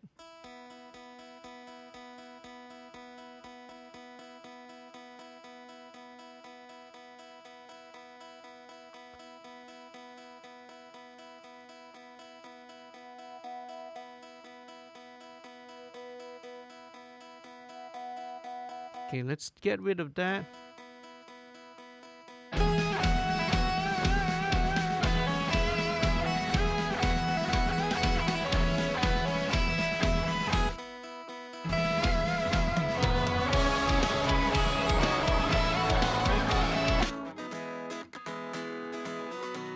Okay, so this guy is gonna. I mentioned that, and I talked about this with Kelvyn.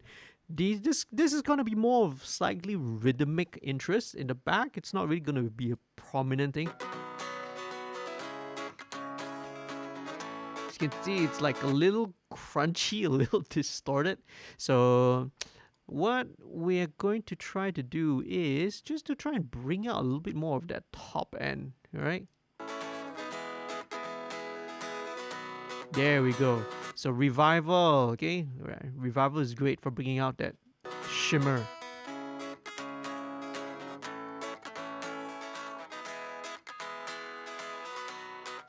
And let's plunk it through a nice little reverb.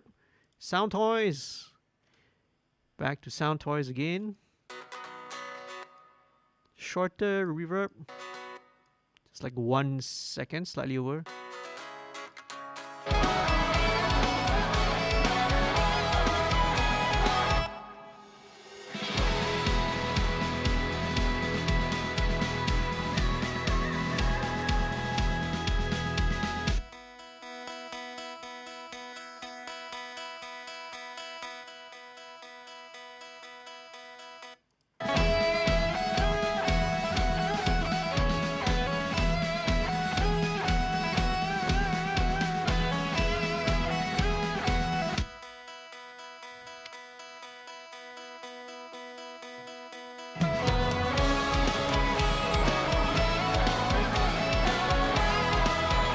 Okay, right. So now let's bring in a bit of LE2A just to, because it's a bit spiky. So let's bring that down in. Now let's go with the let's tilt the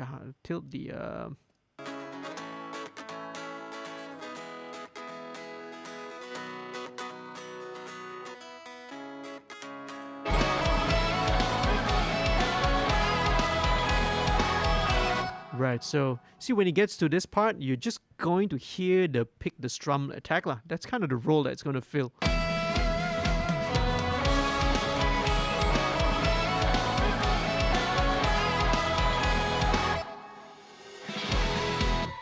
Alright, cool.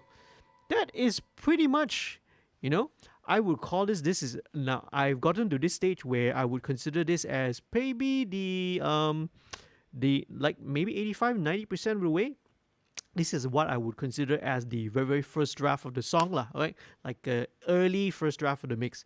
So when it comes to this stage, usually, right, there's a lot more that goes behind the scenes, a little bit more the fine tuning, a lot of the automation work that goes into that. But again, as I mentioned, what I'm doing here and kind of showing you is most of the broad strokes, dealing with the drums, the bass, the rhythm guitars, the lead instruments, all the additional choir stuff.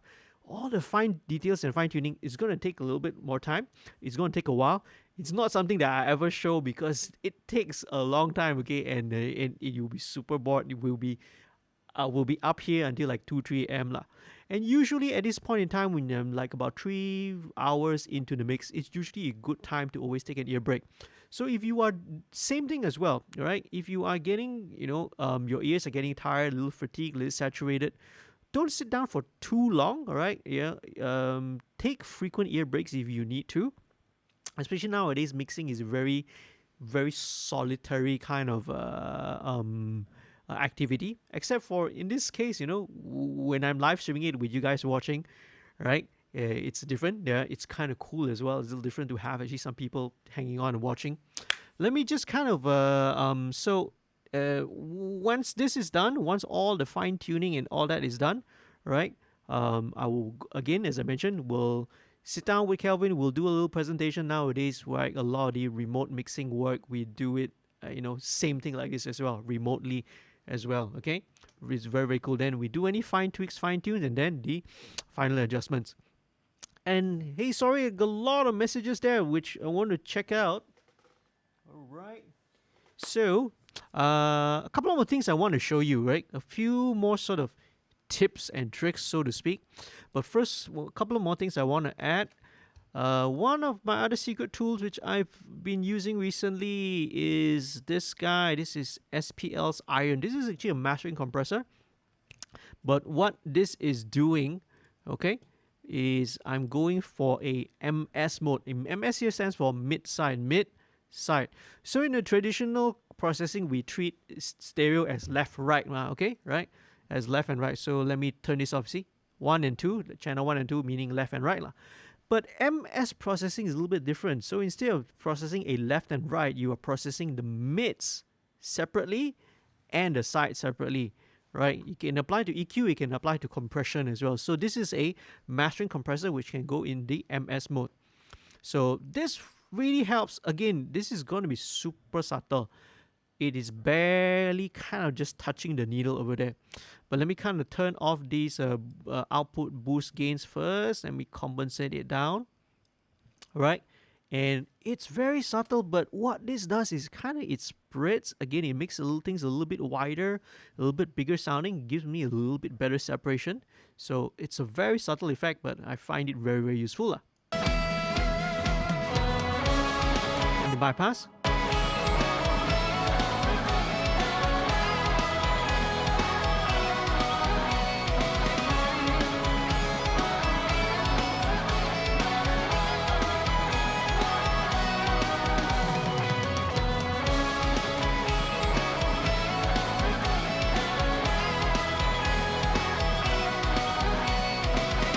Okay, I probably have to automate. I think I know. When the choir comes in, I have to automate some of the organ and the synths down.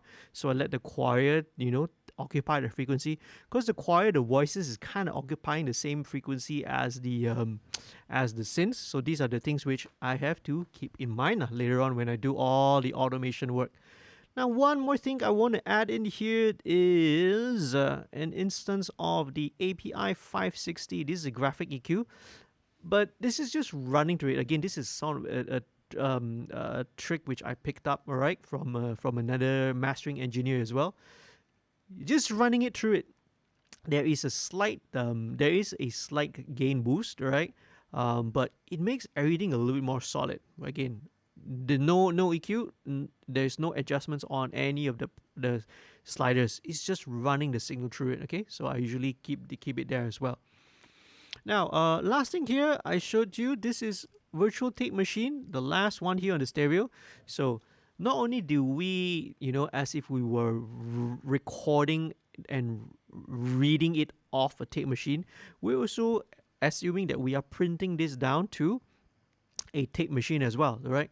So we're printing this down to, usually for mastering, for final masters, they use the 1/2-inch 2-track tape, right? Instead of the 2-inch tape, right? It's different lah. So 1/2-inch tape is the one that's used to print and to capture the stereo masters. Okay, now, so these two things that are out of the way, and that's pretty much it actually. Let me very quickly kind of go through. Did I miss out anything inside the chat? Again, apologize, I could not look into it, but I will definitely look into it and answer some of your questions. All right, hold on, let's see. Let me just go up to where we are. Where did we miss? All right, okay, so let's see. Joyce Blues. Hello, Joyce. All right. So sorry, Joyce. I didn't say hi to you early on because I didn't really notice when I'm kind of getting into the groove of mixing. But I don't get distracted by things like the chat. But that's why Kelvyn is there to help to entertain you all, okay? Right. Elvin, hey, nice melody. Kelvyn has a Borneo vibe, okay? Joyce and I, the same. I guess it doesn't actually used to play bagpipe in the marching band. Oh, okay. Yeah, there is that little bit of a bagpipe kind of influence, isn't it? Okay. Very, very cool. So Alvin, Trumpet Muppet. Hello, Kel. All right. This is so cool. Thanks, Trumpet Muppet. All right. Thanks for joining in, okay? Kismis. All right. Who is Kismis? I don't know. All right. Kismis is great drumming. Oh, okay. So that's that's your ID lah. Okay. Great drumming, by the way, man. Excellent. Now there's so many other people inside here.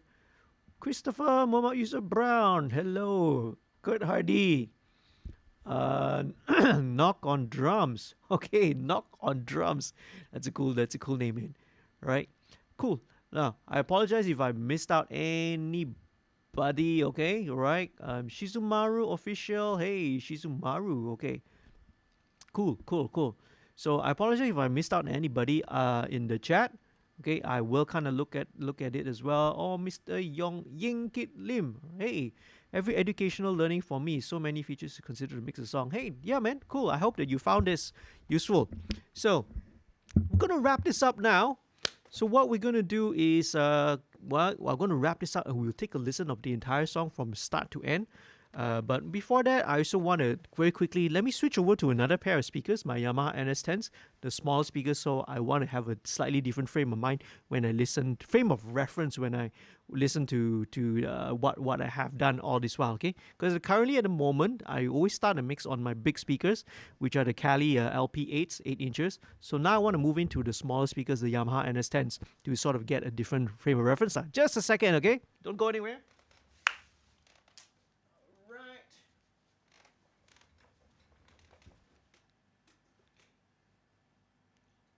I have to turn on the power amp because it's a passive speaker, so it needs to be run by this.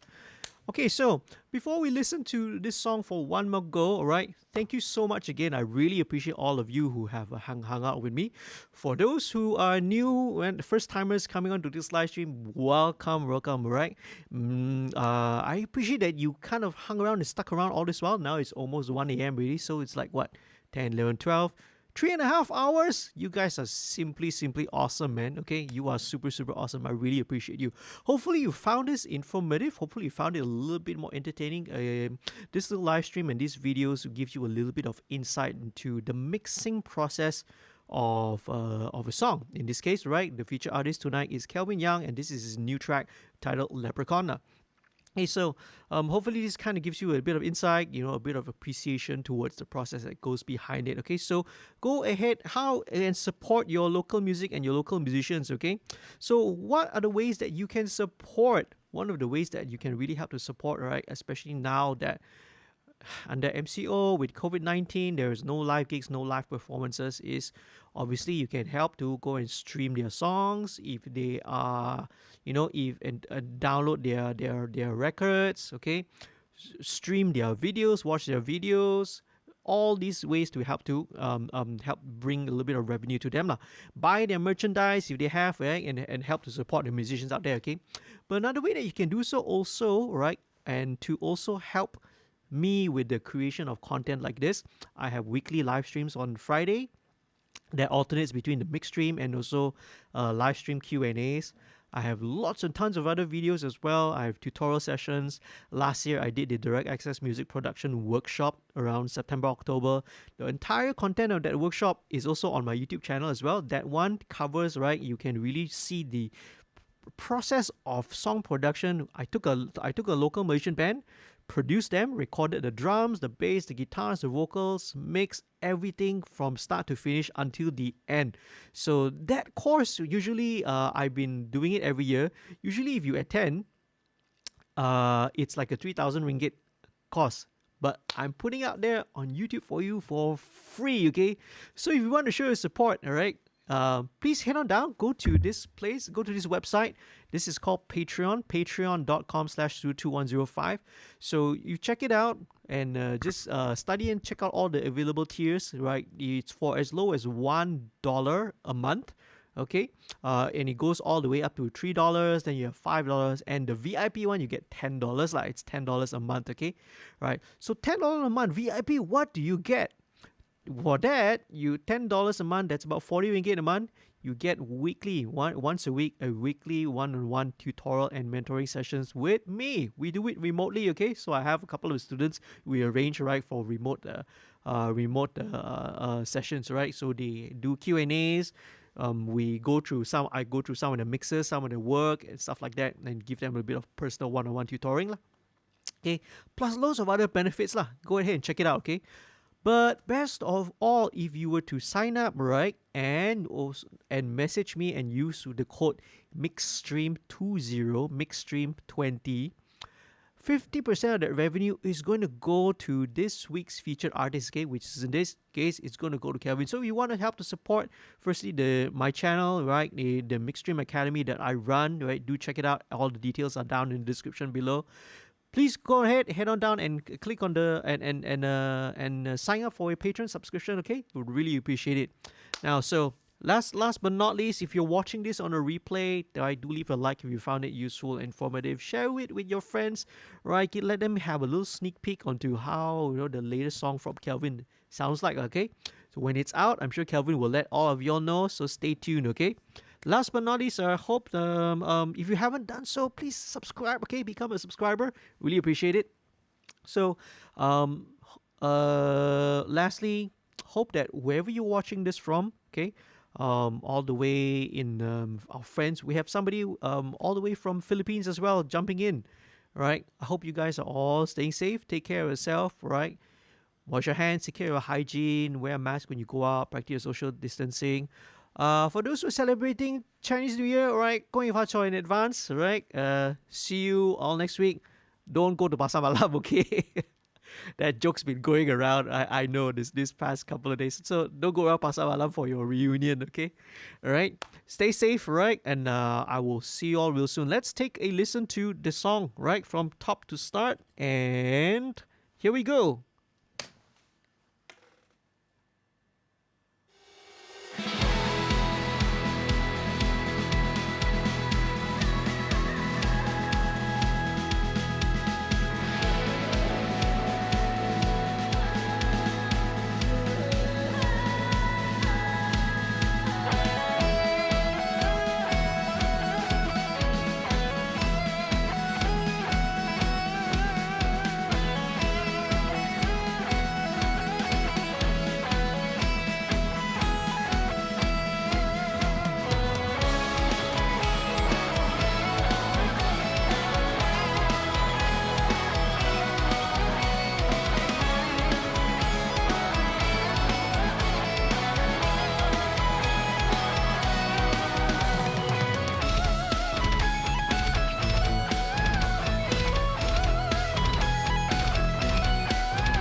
Cool, right?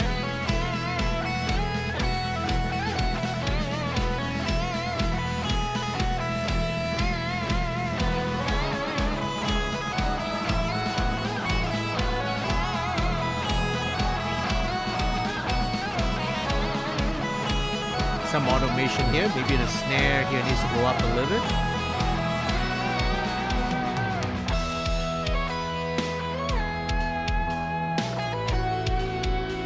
Going into the little breakdown.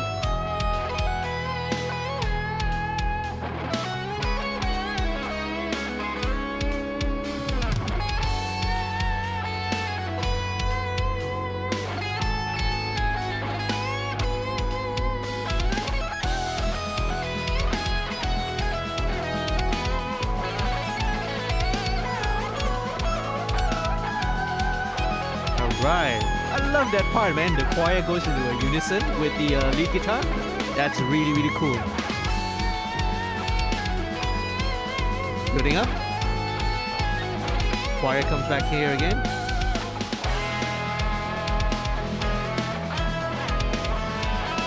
Kind of mirroring the electric guitar. Really cool.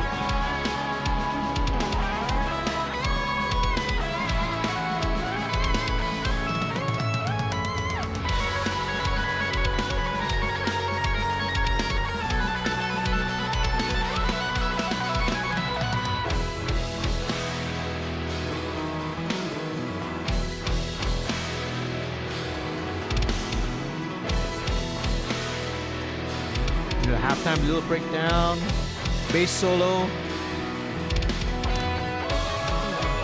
Now, I didn't mention this part. You can hear the bass doing this sweeping part.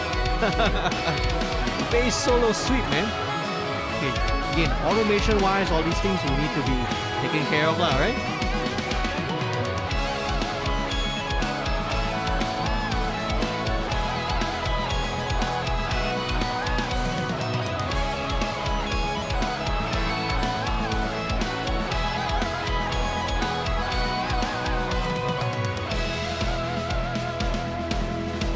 Alright, and let's have the drums bring us to a close. Dun, dun, berhenti. Okay. Well, remember, it feels like being in the cadet band or the pengangkap, man. Thank you very much. Okay, so again, right, please subscribe if you haven't done so. Happy recording and mixing. Stay safe. Okay, take care. Good night.